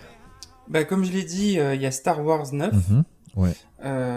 Pour ce que j'ai évoqué, principalement parce que voilà, c'est pas pire que ce que je pensais, mais ça reste une conclusion trop molle en fait. Numéro 2, Ma vie avec John F. Donovan, pour ce que j'ai évoqué aussi plus haut, tout à l'heure. C'est trop mégalo, clairement. Ouais. Et après, parce qu'il y avait quand même un casting qui m'intéressait dans ce film-là, donc je suis un peu déçu de ce que Dolan a pu en faire aussi. Et ensuite, première déception, c'est ça, chapitre 2, parce que trop long et manque d'émotion, manque de beaucoup de choses en fait qui auraient pu être bien. Ok. Morgane ? Numéro 3, Star Wars épisode 9. Vous savez mon avis, hein, voilà, c'est pas l'apothéose comme promis, et en plus de ça, c'est un très mauvais film, je trouve. Pire Star Wars que j'ai vu sur grand écran. Je compte pas Solo, ni Rogue One, même si Rogue One n'est pas aussi pire que ça finalement. Mais voilà. Deuxième déception, Joker, quand même, parce que... Mais tu en attendais quelque chose ? Ah oui. D'accord. Ah oui, moi dès l'instant où j'ai vu le visuel de Joaquin c'est vrai, Phoenix, vous allez voir, je vais vous parler de lui beaucoup. Après, effectivement, le fait que tout le monde s'empare du film, effectivement, ça m'a un peu saoulé. Même la guéguerre entre regardez un film d'ici machin, regardez, prends ça dans la gueule Marvel, faut arrêter cette guéguerre des cerveaux, ça va 2 minutes. D'autant plus que le film n'est pas si subversif que ça, faut pas déconner, je veux dire voilà. Et je mets ma main à couper que ce film là dans 10 ans personne s'en souvient. Si. Pas du tout. Ça, en tout cas, on ne se souviendra pas de l'impact, mais pas de en tant que film. Et c'est ça, en fait, que j'essaye de dissocier maintenant. C'est, pour paraphraser, j'ai écouté un podcast de Nos Ciné, alors je ne suis pas du tout d'accord avec eux. Ils ont fait un podcast bilan sur la décennie et tout, et il y en a un qui parlait de Joker, comme quoi c'était, pour lui, un des pires films qu'il a vu. C'est pas un mauvais film, enfin... Il y a des trucs qui sont pas bons, mais des trucs qui sont très bons. Le problème, c'est qu'il parlait de films carnet de tendance du moment. Pour moi, Joker en est un. Par contre, Interstellar, pour moi, n'en est pas un. Interstellar restera. Mad Max Fury Road restera. Joker, pour moi, ne restera pas en tant que film, il restera en tant que hype collective. Mais une hype qui commence un peu à se dissiper, puisqu'aujourd'hui, on remarque bien que beaucoup de gens qui l'avaient aimé commencent un petit peu à se dire, et si finalement, on s'était pas un peu emballé, moi, je suis d'accord avec eux, et en plus de ça, des gens qui ne sont même pas contents que le film soit le plus nommé dans les Oscars cette année. Limite, ils veulent pas le voir gagner. Après, il y a des gros noms à côté. Il y a le Scorsese, tout ça. Il y a Once Upon a Time, par exemple. Once Upon a Time in Hollywood. Si on m'annonce qu'il a l'Oscar du meilleur film, c'est pas à lui que j'y aurais donné, mais ce serait mérité. Vous voyez. Et parce que cinématographiquement parlant, oui. Déjà, et parce que je trouve que Once Upon a Time, par exemple, même si je suis pas fan du film, lui, pour moi, il restera. Pour moi, il a marqué la fin de cette décennie-là. Joker, pour moi, il va vite s'émousser. Mais au-delà de ça, c'est pas un procès contre le film, enfin, pas à ce niveau-là, mais j'ai un problème avec le film, avec ce qu'il raconte. Je n'aime pas le propos politique du film. Je le trouve totalement dangereux. Je le trouve limite honteux. Et même la manière dont Todd Phillips s'en dédouane en disant, même par un dialogue à la fin, quand le Joker dit devant Murray, je ne suis pas un personnage politique. Bien sûr que si, t'en as fait un personnage politique, Todd Phillips, donc assume-le. Si tu fais un film politique, assume-le, c'est pas grave. Et là, il jette un pavé dans la mare et il dit voilà. Et qu'on mette sur un piédestal un personnage comme celui-là, qui est quand même dans l'histoire, et là je vais faire peut-être un peu mon vieux con, mais qui a quand même tué des gens, même si c'était des gens qui étaient pétés de thunes, il a quand même tué des gens, et on en fait un héros. Je trouve ça quand même un peu inconscient. Je trouve quand même que ce film-là a quand même fait tendance à faire oublier à certaines personnes la barrière entre la fiction et le réel. Et on peut pas non plus s'exalter de ce qu'on voit. Ce que Tarantino fait à la fin de Once Upon a Time in Hollywood, on peut. Oui, on peut, parce que, voilà, je suis totalement d'accord avec toi. Et j'adore et j'aime beaucoup le film. Je suis totalement et parce que Once Upon a Time, ils sont ok à la fin de Once Upon a Time. Même moi, on s'en réjouit. C'est que du cinéma, d'accord, mais c'est surtout qu'en plus dans le film, DiCaprio et Brad Pitt au final ne font que se défendre. Alors après, c'est grand, c'est burlesque, voilà, parce que bon. Tu grilles pas les gens au lance-flammes. On n'a pas parlé du lance-flamme. Mais dans l'idée, c'est vrai que finalement, voilà, ils se défendent et de toute façon, il va pas en tôle à la fin, DiCaprio. Brad Pitt, c'est ça, mais c'est même pas que se défendent, ils se vengent parce qu'on le sait qu'ils tuent et on sait que dans la vraie vie, ces gens-là qui ont tué méritaient au minimum ça. Et donc nous, on est là, putain, c'est génial, il a vengé Sharon Tate, c'est super ce qu'il avait fait dans Inglourious Basterds. Oui, parce que il savait que personne ne s'offusquerait de toute façon de voir Hitler exploser dans un cinéma. Voilà, c'est ça. Et donc du coup, c'est la vengeance. L'histoire n'a pas pu tuer Charles Manson, les sbires de Charles Manson. Le cinéma va le faire. Et ça, c'est ça, cette démarche-là qui est intelligente. Dans Joker, non. Dans Joker, on tue de façon juste par un coup de folie trois traders. Ok. On fait de Thomas Wayne un espèce de misanthrope complètement inhumain. C'est Donald Trump, quoi, dans le film. C'est ça. Et je trouve qu'on tombe dans le discours politique anarchiste qui est un peu limite. Et clairement, c'est les gilets jaunes le film, et je n'aime pas ce que le film ne me raconte. Et donc, c'est une déception à ce niveau-là. J'ai été déçu parce que je trouve que le propos politique est un peu limite, et en plus, c'est quand même très caricatural, très manichéen, il n'y a pas de nuance. Et puis par rapport à tout ce qu'on a fait, je trouve que c'est pas non plus un film qui est exceptionnel, même s'il y a des qualités. La première partie est très bien, mais dès l'instant où ça part dans le one-man show Joaquin Phoenix, moi ça m'épuise et ça m'a sorti du truc. Malheureusement, il aura l'Oscar parce que les académiciens, ils aiment bien quand on fait un peu le clown devant la caméra, c'est très payant. Et en cela, j'aurais préféré qu'on le donne à Brad Pitt et dans Once Upon a Time, mais malheureusement, il est nommé dans la catégorie meilleur acteur dans un second rôle. Alors que pour moi, le second rôle de l'histoire, c'est DiCaprio et non Brad Pitt. Et justement, transition, ma grosse déception, mais je le regrette, c'est Once Upon a Time in Hollywood, parce que je suis passé à côté. Je le sais, je l'ai vu 2 fois. C'est le rythme. J'ai un problème avec ce rythme. Y a des choses qui m'avaient pas plu dans le premier visionnage. Effectivement, cette réécriture que j'ai vu venir dès le début, rien que le titre, Once Upon a Time, je me suis dit, il ne fera pas tuer Sharon Tate. Et au début, j'ai pris ça un peu amèrement en me disant, ouais, bon, écoute, Quentin, t'es un peu allé à la facilité, tu fais ce qu'on attend, enfin, ce que j'attendais. Mais en le revoyant une deuxième fois, ça s'est mieux passé. Le personnage de Sharon Tate est mieux passé parce que je la trouvais effacée. Et en fait, Margot Robbie l'incarne tellement bien. Cette espèce de bulle d'énergie, d'euphorie, de joie, c'est finalement tout ce que le cinéma peut nous apporter. Bah, tout ça, c'est à travers ce personnage-là que c'est dévoilé. Cette fantaisie, cette bonhomie, cette jovialité, cette innocence quelque part. Et ça, c'est très beau. C'est un film qui est sublime, c'est un film qui est beau. S'il gagne l'Oscar du meilleur film, tant mieux. Et à la limite, j'aimerais bien que ce soit lui ou Parasite. Malheureusement, je suis passé à côté, je peux pas le nier. Donc en soi, ça m'a déçu parce que c'est un film qui a été écrit pour moi. Je suis fan de Tarantino, je suis cinéphile, mais c'est pas passé et ça m'emmerde. Et ça m'a ennuyé, je le regrette quoi. Peut-être qu'un jour, j'ai envie de le revoir une 3e fois. Là, comme je dis, il va passer pour le festival Dolby. J'ai envie d'y retourner parce que j'ai envie de l'aimer ce film. Moi, si repasse c'est au un cinéma, film qui est tellement beau. Tout de suite, mais clairement. C'est un film qui est tellement beau, il y a tellement de choses dans chaque détail, mais ça ne m'intéresse pas parce que j'ai trouvé justement que ce côté absence d'enjeu finalement, bah moi ça m'a un peu ennuyé parce que j'ai besoin de m'accrocher à quelque chose, j'ai besoin d'avoir des enjeux, des péripéties. Là c'est un film où on est dans c'est un flottement en fait, c'est un film où les c'est personnages une journée sont... Ouais, c'est une errance en fait, on se balade et c'est une balade qui dure 2h40 et j'avoue que je les ai vus passer. Donc j'ai été déçu à ce niveau-là, mais je suis pas déçu du film, je suis déçu de moi. Donc du coup, c'est pour ça que je le mets là. Sumimasen. Voilà. Donc, excusez-moi. Ok, très bien. Du coup, c'est à moi. En 3e, Star Wars épisode 9, voilà, on en a parlé. En 2e, Le Roi Lion, on en a parlé. Et en premier, alors j'ai bien aimé le film, mais je le mets en déception parce que j'en attendais quand même beaucoup plus. C'est un de mes réalisateurs préférés, donc c'est A Rainy Day in New York de Woody Allen. J'ai beaucoup aimé, enfin j'ai bien aimé, mais il y a, enfin c'est clairement un des moins bons de Woody Allen, et pour moi il a pas fait beaucoup de mauvais films, donc voilà, c'est juste un peu décevant. J'en attendais peut-être beaucoup trop aussi.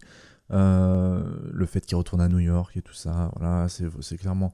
Alors, l'histoire m'a quand même plu, j'ai passé quand même un bon moment, mais il y avait un petit truc qui me manquait, quoi. Il y avait plus la magie que j'avais. Ouais, pour moi, c'était un peu vide. Oh, ouais, voilà. Il y avait, ouais, c'est vrai. Mais ça racontait quand même des choses intéressantes, je trouvais. Malheureusement, c'est un peu. Et visuellement aussi, je le trouve très bien réalisé. Très intéressant visuellement, de longs plans séquences, mais malheureusement c'est un peu vide. Très bien, du coup on a fini sur les déceptions et on va passer tout de suite à la BO de l'année. C'est parti. Did I put myself in? Snowflake in a desert, I'm her beacon, I'm fluorescent, is this real? What's happening here? I try to be human, but that never works. I'm lost in a gift shop with hours to burn. I'm losing my grip here, I'm off the deep end. I wanna come back to me, I wanna come back, I wanna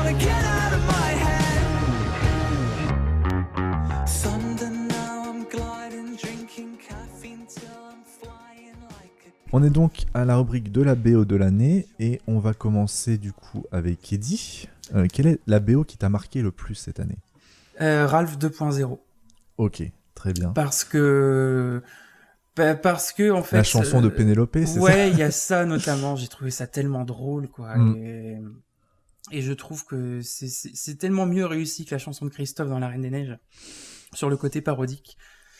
Donc après, je n'ai peut-être pas compris le sens de la chanson de Christophe dans La Reine des Neiges, mais je l'ai trouvé assez ridicule. Ouais. Et là, celle-ci est très drôle. Mais après, même au-delà de tout ça, c'est que tout est drôle, quoi. Enfin, tout est très bien dans cette bande son. J'adore le thème principal de Ralph aussi. Moi, j'adore ça. C'est pas mal électro, hein. Ouais. J'ai beaucoup aimé. Je trouve que, tout collait très très bien. Donc très bien. Ok. T'as un morceau en particulier que tu préfères ou pas ? Bah après oui, la petite chanson de Vanellope, ouais. La chanson de Vanellope. Ouais. Ok, très bien. On va s'écouter ça tout de suite. What can it be that calls me to this place today?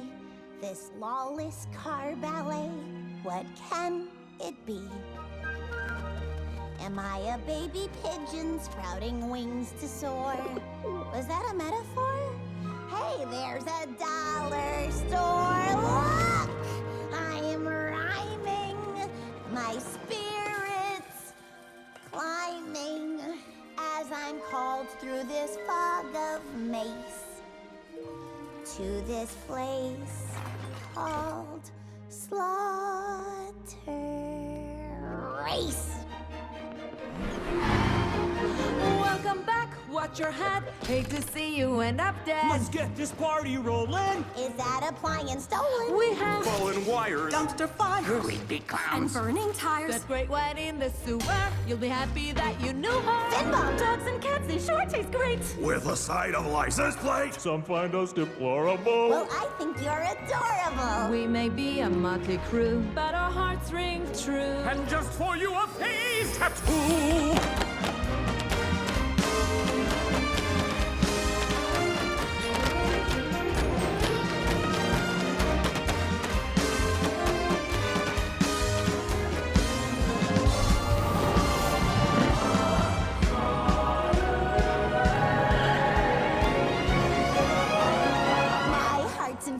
And wow, it's a blast.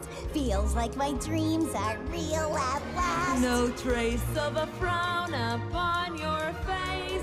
Flying so fast, Setting the pace. living the life.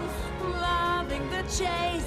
Now is the time. Here is the place. This Slaughter Race.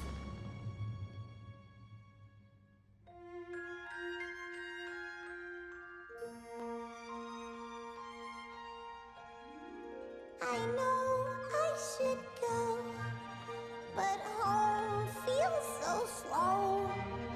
These roads are paved with dreams. Happy dreams, not creepy clown dreams. What would Ralph say if it turns out I stay in this place called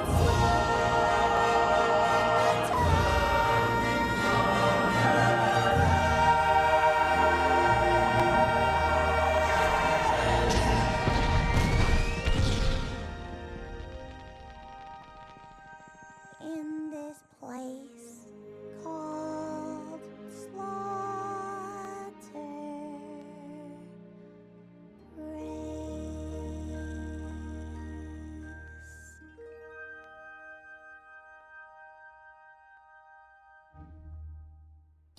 Et du coup, on va passer maintenant à Morgane qui va nous donner la BO de sa BO préférée de cette année. Moi, ma BO, c'est compliqué. Laquelle ? J'hésite entre les deux là. Bon, alors, mention honorable Parasite. Ouais. Mais la BO qui m'entête le plus, c'est Us. D'accord. La BO de Us, elle est absolument incroyable. BO de Michael Abels, notamment un morceau, celui qu'on entend à la fin, qui est, le titre est français, elle s'appelle Pas de deux. C'est le moment où les deux doubles, les deux s'affrontent. incroyable. C'est la musique qu'on entend dans la bande-annonce aussi. Ouais. Et c'est tellement... j'ai pas les mots, quoi. Je sais pas si ce morceau m'exalte, me fait peur. Enfin, il y a tellement d'émotions que je ressens à travers... Ou même la musique de l'intro, avec les lapins et tout. Ça donne un ton, j'étais là... Wow. Et puis en plus, c'est long. On voit ça commence par un lapin. C'est très très long, comme écran titre. Mais non, le titre Pas de 2, il est ouf. Vraiment ouf. Ok, très bien.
Et moi, du coup, ça va être, sans grande surprise, La Reine des Neiges 2, et plus précisément Frozen 2, parce que je préfère l'écriture en VO, clairement.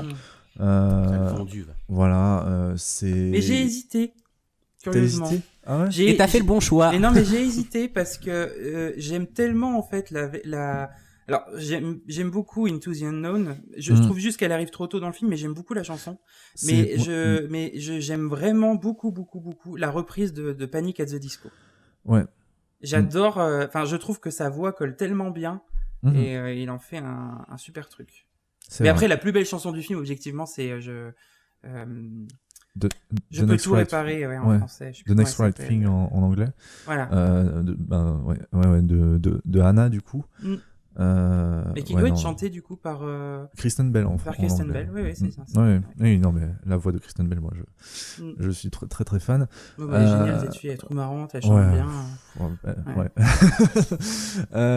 Mais du coup, voilà, la BO de Frozen 2, qui est écrite par du coup Kristen Anderson Lopez et Robert Lopez. Qui sont des gens très très talentueux que j'admire beaucoup. Ils sont d'excellents paroliers. D'excellents musiciens aussi, voilà. Voilà, pour moi, j'hésite entre ma chanson préférée. Je pense que je vais mettre Lost in the Woods parce que je la kiffe tellement. Et c'est la chanson du coup de Christophe. C'est sérieux, tu vas mettre celle-ci? Ah ouais, non mais je l'adore. Ouais. J'adore la version je trouve ça ridicule, moi. J'adore mais la version. Je sais pas, peut-être que la chanson elle est faite pour que je me foute de sa gueule, hein, je pense. Hein. Mais c'est un peu ça en fait. C'est un peu. c'est un peu une blague, mais voilà, on sait pas. En fait, on sait pas trop où se positionner, comment se positionner. Et je trouve ça. Après assez... toutes les petites références à Queen, c'était drôle avec les reines. Voilà, c'est ça. Ouais. Et du coup, j'aime beaucoup aussi la version de Weezer qui est à la fin, enfin dans le générique de fin. Dont d'ailleurs sur YouTube vous pourrez trouver une recréation de ce moment du film par le groupe avec une apparition de Kristen Bell en Anna en live action qui est très très bien. Voilà, c'est très très drôle. Je vous conseille de voir du coup Lost in the Woods par Weezer sur la chaîne Disney Vevo, quelque chose comme ça. Mais aussi je parle rapidement des chansons qui n'ont pas fait le film. Il y en a certaines sur la bande originale qui sont vraiment superbes. Get This Right, qui est un duo entre Jonathan Groff, du coup Christophe et Kristen Bell, où Jonathan Groff et je trouve que ça aurait été une superbe. Je pense que tu aurais préféré à Lost in the Woods dans le film, puisque ça parle en fait du fait qu'il hésite et il sait pas comment demander en mariage Kristen Bell, et c'est une duette un peu comme il y en avait dans le premier film. Je me souviens. L'amour est un cadeau. Voilà, c'est ça, exactement. Ouais. C'est elle est chiante celle-ci dans le premier. Tu l'aimes pas? Non, dans le premier, j'aime pas. Okay. C'est la seule chanson du premier que je n'aime pas. Ah bon? C'est ma chanson préférée du premier.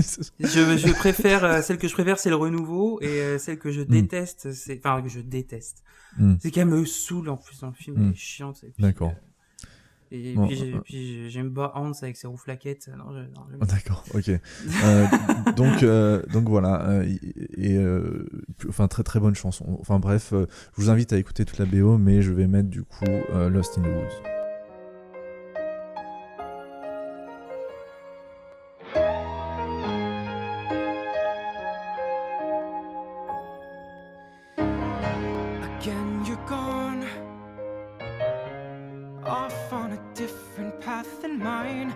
I'm left behind, wondering if I should follow.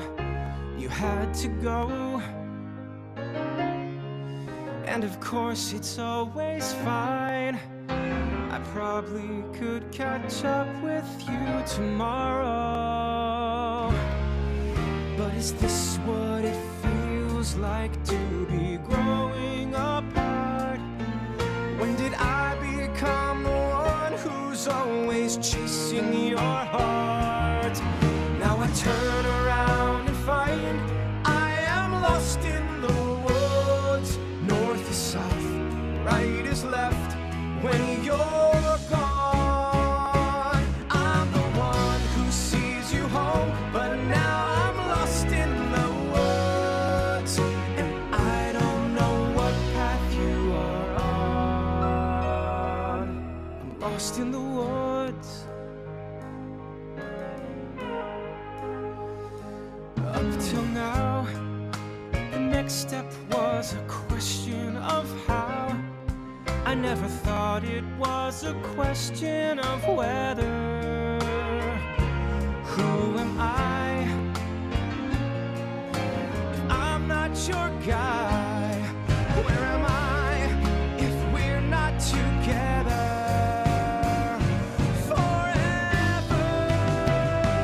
Now I know you're my true north, 'cause I am lost in the woods. Up is down, day is night when you're not there. Oh, you're my only landmark, so I'm lost in the woods, wondering if you still care.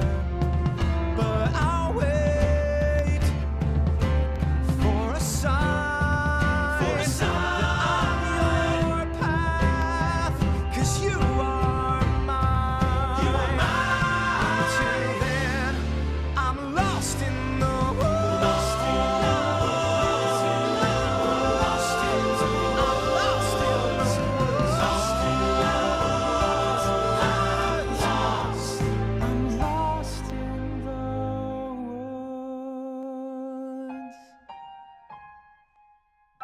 Donc, du coup, on a fini pour les BO et on va passer à la dernière rubrique de ce podcast, qui sont nos attentes pour l'année 2020. Du coup, c'est parti.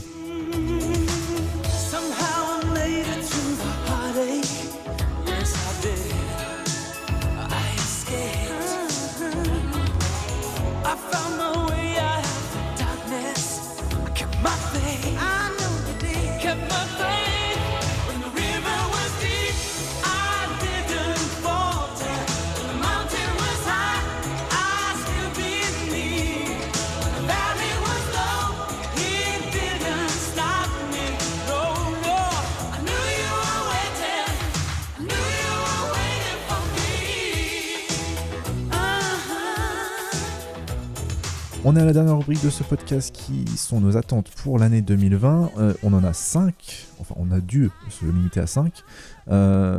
Et je vais commencer avec Eddie.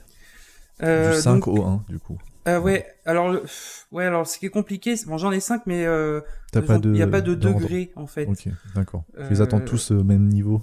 Ouais. Oui, voilà. Donc je vais partir de la 5e à la première, mais ne tenez pas compte. Ok. Voilà. La 5e, ce serait The Conjuring, The Devil Made Me Do It. Waouh. Le diable me l'a fait parfaitement bilingue. Parce que moi j'aime bien le deuxième Conjuring, n'en déplaise à Monsieur Sheridan. C'est moi. En fait, je n'aime pas. J'adore j'aime beaucoup le tout premier. J'aime bien le deuxième, j'aime un petit peu moins le deuxième, mais je l'aime bien quand même. Mais j'attends le 3 parce que le sujet du 3 est intéressant. A priori, des pistes que l'on a pour l'instant, ce serait sur l'histoire d'un loup-garou en Angleterre. Et ce qui est intéressant, c'est que, alors c'est pas le loup-garou de Londres, le loup-garou, la légende de l'homme qui se transforme en loup, hein, le témoignage rapporte un peu ça quand même, mais c'est vraiment basé sur la lycanthropie et c'est pas souvent, en fait, des histoires de loup-garou au cinéma, il y en a. Ouais. Mais des histoires de lycanthropes, de gens en fait qui sont atteints de la maladie de la lycanthropie, qui ont ce trouble psychologique, il n'y en a pas beaucoup. Non, c'est clair.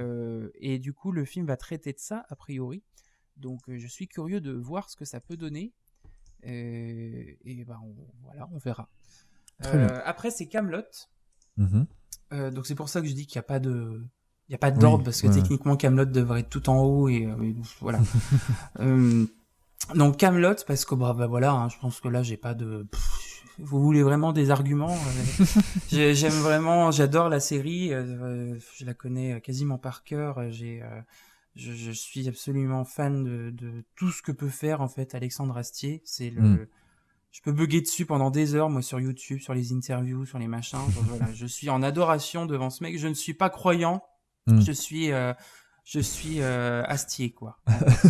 Je suis Astier. Mes croyances vont entre Alexandre Astier et Alain Chabat. Ça me va plutôt bien, en fait, comme forme de c'est bien comme... tu sais, statut de dieu grec. Si. Voilà, c'est un peu, moi, mais ma Bible à moi, c'est un peu les deux, là. Donc voilà. Après, ce serait Soul de Pixar. Ouais. Parce que je pense que ça va être génial. C'est plus que l'autre là, en avant, moi, ça me tente pas. Ah si, en avant justement, il est bref. Et donc oui, Soul, parce que le sujet a l'air vraiment génial et je pense que ça peut donner plein de bonnes choses en termes d'animation, et c'est surtout qu'on a un peu deux animations différentes en plus a priori dans le film, donc ça va être génial. Et puis Pixar, c'est toujours un événement quand même, surtout un Pixar original. Oui, ça c'est cool, on devrait en avoir pas mal. Deux cette année, donc ça c'est bien. Donc lui plus en fin d'année a priori, hein. Plus juillet, il me semble. Oui, Pixar de l'été, et puis on aura un Pixar du coup fin d'hiver, début printemps. C'est ça, ouais. Donc avec En Avant, qui fait partie des que j'attends énormément, mais depuis déjà longtemps, hein. Parce que je crois bien que j'en avais parlé l'année dernière. Oui, voilà. Il me semble, ouais. Donc je l'attends énormément parce que là je trouve que l'univers c'est tellement génial de faire cette histoire-là dans un univers de fantasy qu'on modernise et tout. Enfin voilà, moi les sirènes dans leur piscine gonflable, les licornes à la place des chihuahuas, tout ça. Je suis totalement je suis totalement client de ça. Je pense que ça va être extra en termes d'univers. Bon après voilà, hein, on peut avoir des surprises. Hein, le voyage d'Arlo me tentait énormément aussi. Ça m'a un petit peu moins plu, mais ça reste un joli film. Et évidemment, l'autre attente, c'est Mulan. Hein, moi, voilà, 3 Disney sur 5 attentes, c'est bien. J'attends beaucoup Mulan parce que déjà, j'adore le film d'animation. Et je pense que cette version live sera vraiment... peut être la version live qui est un petit peu comme Dumbo, pourrait définitive redistribuer un petit peu les cartes, quoi. Donc ce serait bien et je suis très curieux de voir ça. Et pour l'instant, les premières images que j'en vois me plaisent. Et la direction, ça semble prendre, me plaît aussi. Donc, wait and see, comme on dit. D'accord, très bien. Morgane, tes attentes 2020 ? Ouais, alors pareil, c'est pas comédie, à part le numéro 1 qui est peut-être vraiment l'attente ultime parce que grosse curiosité, mais le reste est un peu dans le désordre. Alors, donc 5e, Soul, Pixar évidemment. En plus, ça sort en juin, donc ça va être le petit Pixar de l'été qui va réchauffer les cœurs et tout, encore plus qu'ils ne vont l'être. Hein.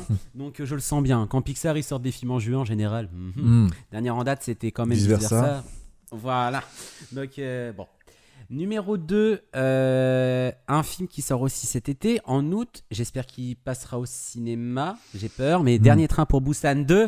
Du coup, voilà. Forcément, hein, le premier gros kiff de 2016, forcément. Donc, j'ai hâte de voir la suite, qui ne reprendra pas les mêmes personnages, ou de moins les deux survivantes à la fin du premier. Parce que oui, c'est vrai que c'est ça va être un peu compliqué. Enfin, sinon, disons qu'en termes de dialogue et tout, ce sera un peu plat, sinon. S'ils reprennent vraiment le même style. Ça va être dans le... Ça va être dans le même contexte. Après, peut-être qu'on les verra peut-être à un moment donné. Mais j'ai hâte de voir. En plus, même réalisateur. Donc, pourquoi pas plus de budget, parce que c'est vrai que faut pas se mentir. Visuellement parlant, il y avait des petits défauts dans le premier. Voilà. C'est pas... Bon, ça allait. Mais c'était... j'ai aimé cette fougue. Voilà, ça m'a plu. Numéro 3 du coup on va dire c'est Dune de Denis Villeneuve. Alors et que je n'attends pas du coup Morgane hein. En fait voilà. Morgane était persuadée que j'attendais le film. Non, alors ce n'est pas le cas. Voilà. Déjà ce que je vais dire avant toute chose, c'est pas des attentes parce que ce sont des curiosités. Je trouve ça bien parce que chaque année il y avait toujours des films, j'étais là genre Ready Player One, oh mon dieu chef-d'œuvre machin. Là d'ailleurs il est toujours là maintenant, oh mon dieu chef-d'œuvre machin hein. Ah oui, je valide.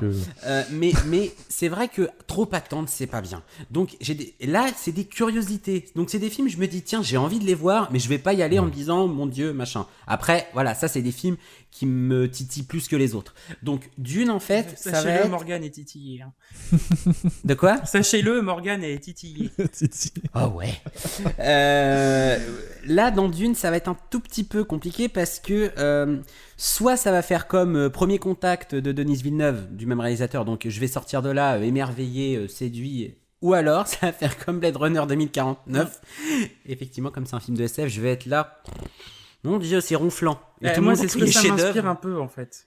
Ouais, j'ai un peu peur parce que c'est... Après, il y a le pari aussi cinématographique d'adapter ce truc-là, que David Lynch a fait, je sais pas ce que valait le film, mais en tout cas, il y a quand même un gros casting. Je l'avais vu, celui de David Lynch, j'étais vraiment pas vieux et j'avais pas compris. J'étais complètement largué. Et après très avoir, mais je pense que de mémoire. Ça peut être une belle proposition de cinéma, donc du coup je suis quand même curieux. Il y a la curiosité, c'est pas une attente, mais c'est une grosse curiosité, ça peut. Après, si ça dure 2h55, parce que voilà, ça peut, voilà, la durée peut me freiner. Puis Denis Villeneuve, c'est un rythme assez particulier. Numéro 2, pas très. Grosse curiosité, c'est Sans un bruit 2 justement, parce que tu l'as mis en premier. J'adore le premier. Je m'étais dit une suite, pourquoi ? Non, malheureux. Puis en fait, même réalisateur, Emily Blunt qui revient, enfin tout le casting revient. Donc, enfin, sauf le papa du coup. Je suis curieux. Bon, je suis curieux. Je suis vraiment très curieux de voir comment ils vont continuer ce truc-là et Et voilà, parce que je trouvais que le concept était plutôt sympa dans le premier, bien maîtrisé. Donc j'espère que ça va pas être le film de trop, mais je l'attends. Et numéro 1. Alors là. Tu l'as mis en premier. Hein. Non, ah oui, parce que non, mais quand même. quand on m'a dit ce réalisateur-là va faire ce film-là, je fais attends. Donc, Eddie, il faut que tu devines. C'est peut-être le réalisateur le plus. Enfin voilà, ce mec-là, je lui donne tous les projets. Il peut faire oui, je lui donne. Mais s'attaquer à remaker un film comme ça, qui est quand même assez culte. Que Morgan n'aime vraiment pas. Sauf, que j'aime pas du tout au passage. Et que moi, que j'aimais pas et que j'aime beaucoup maintenant et qui est quasiment un de mes films préférés. Ah, mais West Side Story. Voilà. Oui. Alors que moi, je ne l'attends pas du tout. Ah, mais moi, il y a un truc qui m'excite dans ce projet, déjà parce que Spielberg fait toujours les choses avec le cœur et non avec le porte-monnaie. Donc, mais c'est tellement bizarre, en fait, comme projet. C'est un projet atypique chez lui parce qu'une comédie musicale... C'est pas le fait qu'il fasse une comédie musicale, moi, qui me dérange, parce qu'il peut être un peu touche à tout. Mais ce qui me surprend, c'est qu'il fasse un remake, surtout. C'est plus ça. Oui, c'est ça, mais un remake d'autant plus d'une comédie musicale. Bon, après, il avait fait La Guerre des Mondes aussi, qui était un genre de remake en soi. Oui. Mais ce qu'il fasse un remake d'une comédie musicale, un genre auquel il ne s'est jamais frotté, et ça prouve que c'est un réalisateur qui prend des risques. Après, une comédie musicale avec la mise en scène de Steven Spielberg, donc évidemment, Adrien ne sera pas du tout d'accord, mais ça peut être très bien, hein. Non, d'ailleurs, je vous spoil son flop 2020. Adrien, ce sera le pire film de 2020, je pense. Oui, bien sûr. Et un des meilleurs, ce sera Birds of Prey. Oui. Je le taquine. Mais en tout cas, je suis impatient, je suis curieux parce que Spielberg, de par il pourrait faire du confort, et il prend des risques et c'est incroyable. Et remaker un film comme ça, il faut avoir vraiment une confiance énorme.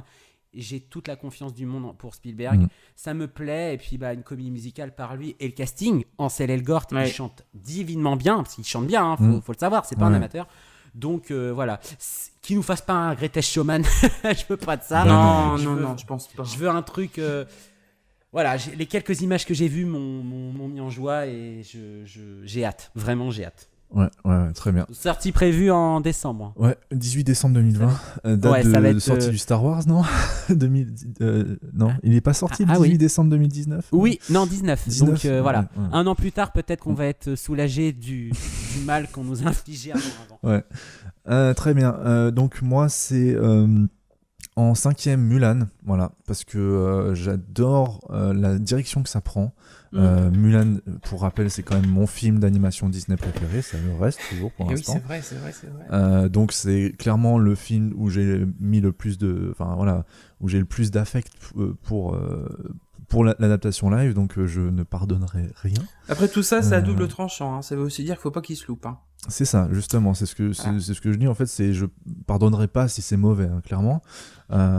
Mais voilà, les images que j'ai vues, le fait que ce soit quasiment un film de sabre chinois à la Chouillark, ça me rend fou. J'espère que Disney ait eu ait eu l'audace de faire ça. Juste le fait que j'imagine qu'il l'ait fait, ça me rend déjà très heureux. Jet Li en plus, on le retrouve dans le film, enfin voilà. Et puis Liu Yifei, elle a l'air parfaite en Mulan. Donc moi j'ai pas totale confiance dans ce film parce que j'aurais jamais totale confiance en un film, c'est trop d'ambition, mais je pars très très partant, enfin je suis très très partant pour voir ce film, quoi. En 4e, du coup, je l'ai mis plus bas, Morgan, West Side Story de Steven Spielberg, parce que bon, moi il est là. Voilà, moi il est là. West Side Story de Robert Wise, c'est un de mes films préférés, clairement, c'est ma comédie musicale préférée, ouais, quasiment. J'adore ce film, j'adore cette histoire, j'adore la musique, j'adore tout. Et vous connaissez mon amour pour Steven Spielberg. Du coup, le fait qu'il s'attaque à ça, ça me rend joyeux, mais en même temps très... je suis un petit peu sur la réserve quand même. Mais c'est ça qui est bien, c'est un risque. Voilà, c'est ça. Et c'est pour ça que je le mets dans mes attentes, clairement. Parce que c'est un risque. Et surtout, West Side Story, c'est un peu une histoire... comment dire, c'est avec son temps, quoi. Faut se mettre dans l'ambiance des années 50 pour voir West Side Story de Robert Wise. C'est un enfin, moi j'adore ce film. La première fois, justement, j'ai eu du mal à le prendre parce que j'étais clairement pas prêt à voir ça, mais quand je l'ai revu la deuxième fois, je savais ce que j'allais voir et du coup j'ai été emballé et enchanté. Donc j'espère qu'il va réussir à apporter cette histoire dans un contexte peut-être un tout petit peu plus moderne, mais en même temps en ne dénaturant pas l'histoire. Voilà, moi, c'est une des plus belles histoires d'amour au cinéma. C'est bien sûr c'est une sorte de remake de Roméo et Juliette, mais dans les années 50. Totalement. Voilà, donc c'est... Enfin, de toute façon, West Side Story, la comédie musicale, est inspirée de Roméo et Juliette, donc voilà. Moi, je suis très impatient de voir ça. En troisième, En avant, Onward, Pixar, voilà. Les images qu'on en a vues, moi, ça me donne très très envie. Voilà, le fait que ce soit complètement dingue aussi, qu'on ait juste par exemple la partie basse de leur père qui passe la plupart, enfin comment dire, la partie basse du corps de leur père qui est avec eux tout le temps, enfin c'est complètement fou. Moi ça enfin le fait qu'ils aient eu l'audace de faire tout ça, ou même tout ce que t'as dit Eddie, tout l'univers avec les sirènes dans la piscine les gonflables et tout ça, enfin voilà, et ça a l'air aussi très touchant, très oui, ça va être l'histoire de deux frères quand même, qui vont essayer de se reconnecter avec leur père qui est parti trop tôt, et du coup enfin voilà, moi je suis très impatient de voir ça, surtout aussi niveau casting vocal. Bon, je l'ai pas le casting vocal français, mais casting vocal US, on a Tom Holland, Chris Pratt du coup qui joue les deux frères, et Julia Louis-Dreyfus qui joue la mère des deux, qui est une actrice fantastique que j'adore tout particulièrement. Donc voilà, très très impatient de voir ce nouveau Pixar. C'est Dan Skelton d'ailleurs qui est derrière qui réalise le film, et il avait réalisé Monster Academy. Donc voilà, moi j'aime beaucoup Monster Academy. Moi aussi. Je continue de le défendre. Moi aussi. Et donc voilà, je suis assez confiant. Moi aussi. On est parfaitement d'accord. Voilà. On sera peut-être moins d'accord du coup sur ma deuxième envie, c'est Dune du coup. Ouais. Dune parce que. Après, c'est que non, oui, voilà, c'est que ça ne m'intéresse pas. Oui, après. Voilà, c'est ça. Ouais. Dune, pourquoi ? Parce que. Dune, pourquoi ? J'aime beaucoup le bouquin de Frank Herbert. J'ai lu que le premier. De toute façon, c'est l'adaptation du premier qui est quand même un sacré pavé. Donc, les 2h50 que t'annonçais, Morgane, je sais pas si ce sera ça, mais je pense que ça penchera vers les 2h30. S'il veut adapter tout, enfin s'il veut bien faire non mais il va se faire plaisir. Je le sens 3 heures, moi, tu verras. Ouais. 3 heures. Ouais, non mais le casting qu'il y a, 3 heures. Oui, c'est sûr. Le casting est juste dingue. Timothée Chalamet en Paul Atreides. Pour ceux qui ont lu le bouquin, clairement, moi, la description de Frank Herbert, c'est clairement la gueule de Timothée Chalamet que j'avais en tête. C'est quand même fou qu'il ait trouvé un acteur qui est juste parfait pour ce rôle. Enfin, je trouve que le casting fonctionne très bien avec les descriptions que Frank Herbert fait des personnages. Voilà, c'est une intrigue. Je pense, pour ceux qui n'ont jamais lu ou vu Dune, j'ai pas vu le film de David Lynch, mais je sais pas s'il reprend tous les éléments. Mais en tout cas, ceux qui n'ont jamais lu ou vu Dune et vont découvrir l'univers avec ce film, vont comprendre d'où vient Game of Thrones, vont comprendre d'où vient, enfin toutes ces sagas et ces séries qui sont venues un peu plus tard. Bon, Seigneur des Anneaux c'était un peu avant Frank Herbert, mais pas si éloigné que ça.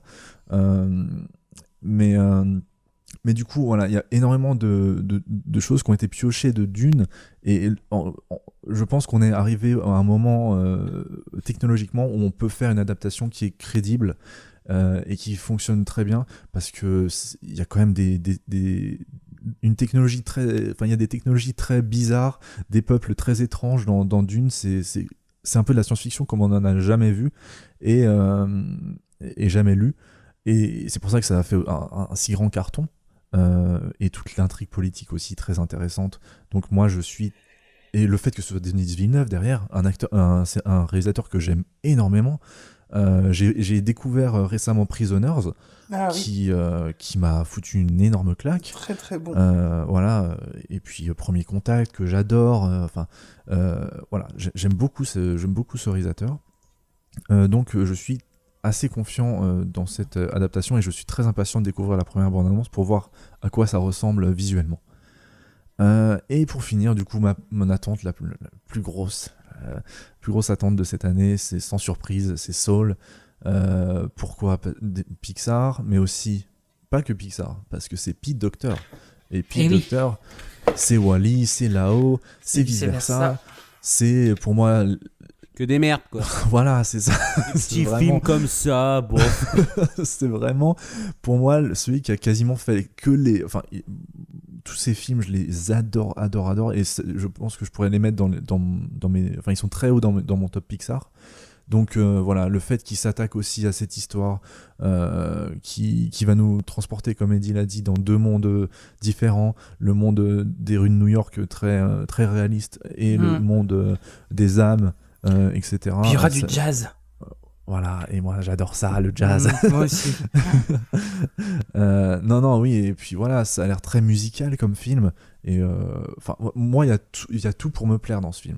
Et, franchement, s'il fait un lien entre l'âme et la musique, bah, il est obligé de. L'âme, la chanteuse.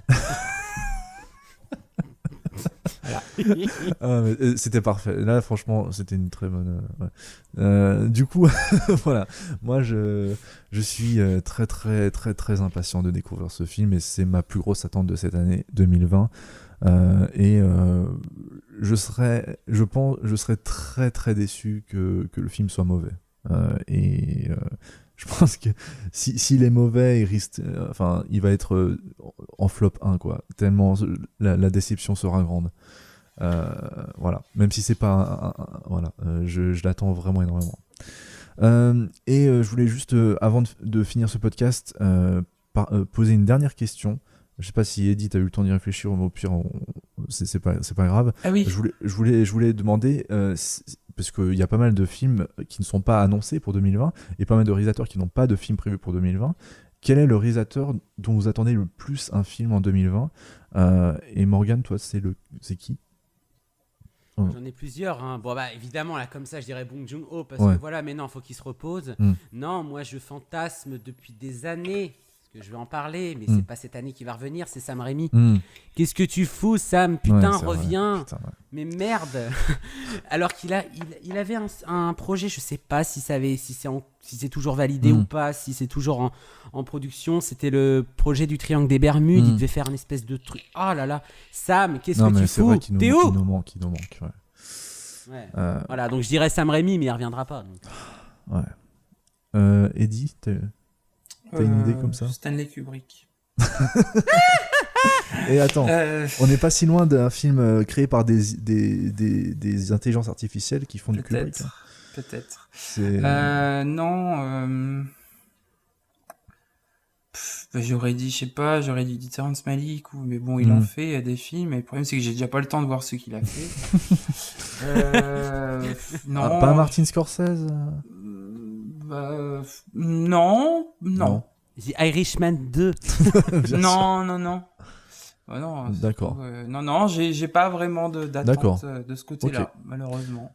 Très bien. Bon, d'ailleurs, alors moi il y en a un, alors c'est une petite parenthèse. Bon, ça fait longtemps que son dernier film était pas bon, je crois qu'il datait 2008. C'est Francis Weber. J'aimerais bien voir s'il en a encore dans le coffre. Parce que, bon, bah, il a été quand même sur un piédestal pendant des années, quoi. Les dîners de cons, le placard, ça j'aime bien. Et pas que d'ailleurs, même La Doublure. C'est un film que j'aime bien, mais j'aimerais bien qu'il revienne pour voir s'il a encore des choses à dire ou s'il doit se taire, quoi. Donc voilà. Ok. Et moi, pour ma part, j'aurais pu dire Edgar Wright, Darren Aronofsky, mais en fait j'ai prévu d'être, enfin je voulais être un peu plus. Aronofsky, ouais alors. Ouais. Pourquoi pas. Ouais. Mais je voulais être un peu plus obscur, et il y a un film qui me trotte dans la tête depuis que je l'ai vu, et ça fait depuis 2016, hein, mais j'y pense de temps en temps et je me dis punaise, quel film quand même. C'était Anomalisa, Et Charlie Kaufman, j'aimerais bien qu'il nous refasse un film en 2020. Effectivement. Un film à la Anomalisa. Ça pourrait être vraiment, vraiment super. C'est vrai. Après, moi, j'ai toujours mon projet d'une version live Atlantide. Alors, voilà. C'est sur les rails, mais a priori, hein, il y a eu des rumeurs pendant un temps, on n'entend plus parler maintenant. Mais, oui, c'est vrai. Voilà, peu importe le réalisateur, mais plus un projet qu'un réalisateur. Oui. Bon, alors attendez. Peu importe le réalisateur, je veux pas qu'on aille m'y coller un Paul W.S. Anderson, hein, qui va faire l'adaptation de Monster Hunter. Hein, voilà. Cet été, donc, voilà. Donc non, mais je sais pas. Qui est-ce que je verrais bien là-dessus ? Si, un film que j'attends. Alors oui, un réalisateur que j'attendrais éventuellement, c'est Brad Bird. Mais alors Brad Bird, à mon avis, on peut se brosser. Hein. Non, pour l'instant, je pense qu'il est un peu blacklisté partout.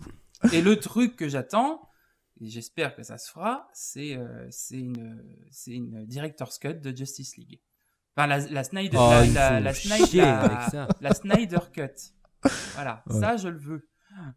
Alors c'est pas contre toi, Eddie, mais les fans ils sont casse-couilles avec ça.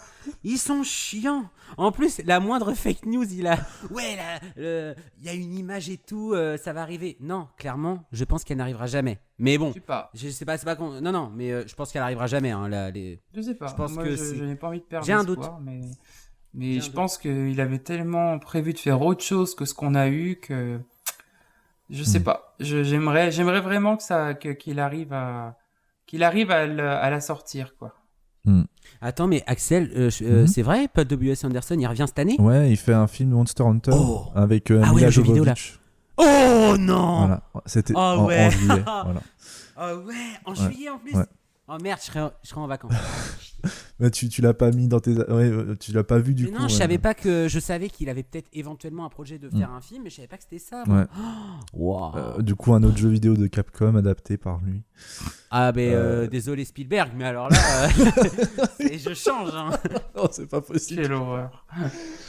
non, mais bon. Ok, très bien.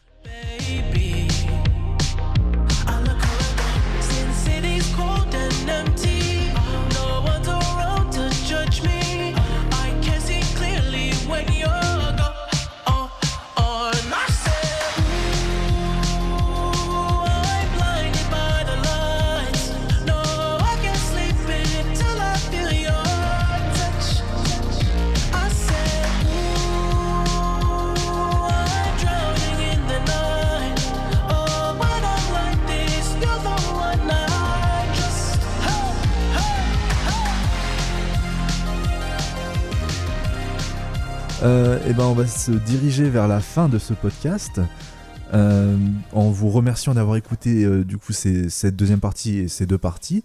On vous rappelle rapidement tous les liens où vous pouvez nous écouter et nous retrouver. Du coup, moviesnerd.net, c'est le site où vous pouvez retrouver les critiques, les émissions audio et vidéo.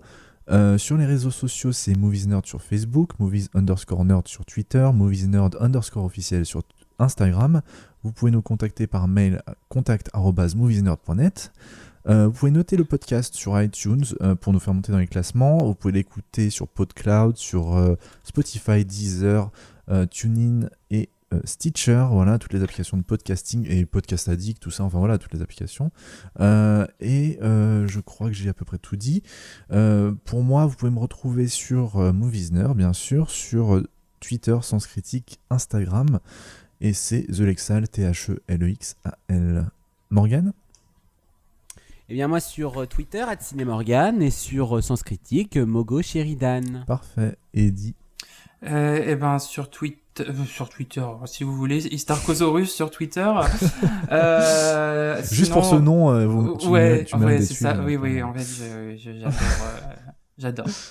J'adore. J'ai hésité pendant un temps à le changer sur Sens Critique, mais le problème c'est que je pense que tout le monde va se demander mais c'est qui Ah oui, ouais. Qui est-ce mais non, je vais rester sur Par contre, faut pas changer ta profile pic parce que tout le monde va être paumé si tu la changes un jour. Hein. De quoi ? Parce que non mais tu sais ta photo de profil Johnny Depp dans Charlie la chocolaterie. Willy Wonka. Ouais, non, mais si tu la changes un jour, tout le monde va être paumé. Hein. Je te le dis. C'est clair. Donc, Istark sur Sens Critique, Istark sur Moviesnerd, Istark Play sur YouTube. Eastar 91 sur Steam. Vous avez vu, je précise tout aujourd'hui. Je crois que c'est Eastar 91 aussi sur Uplay. Je crois, je sais plus.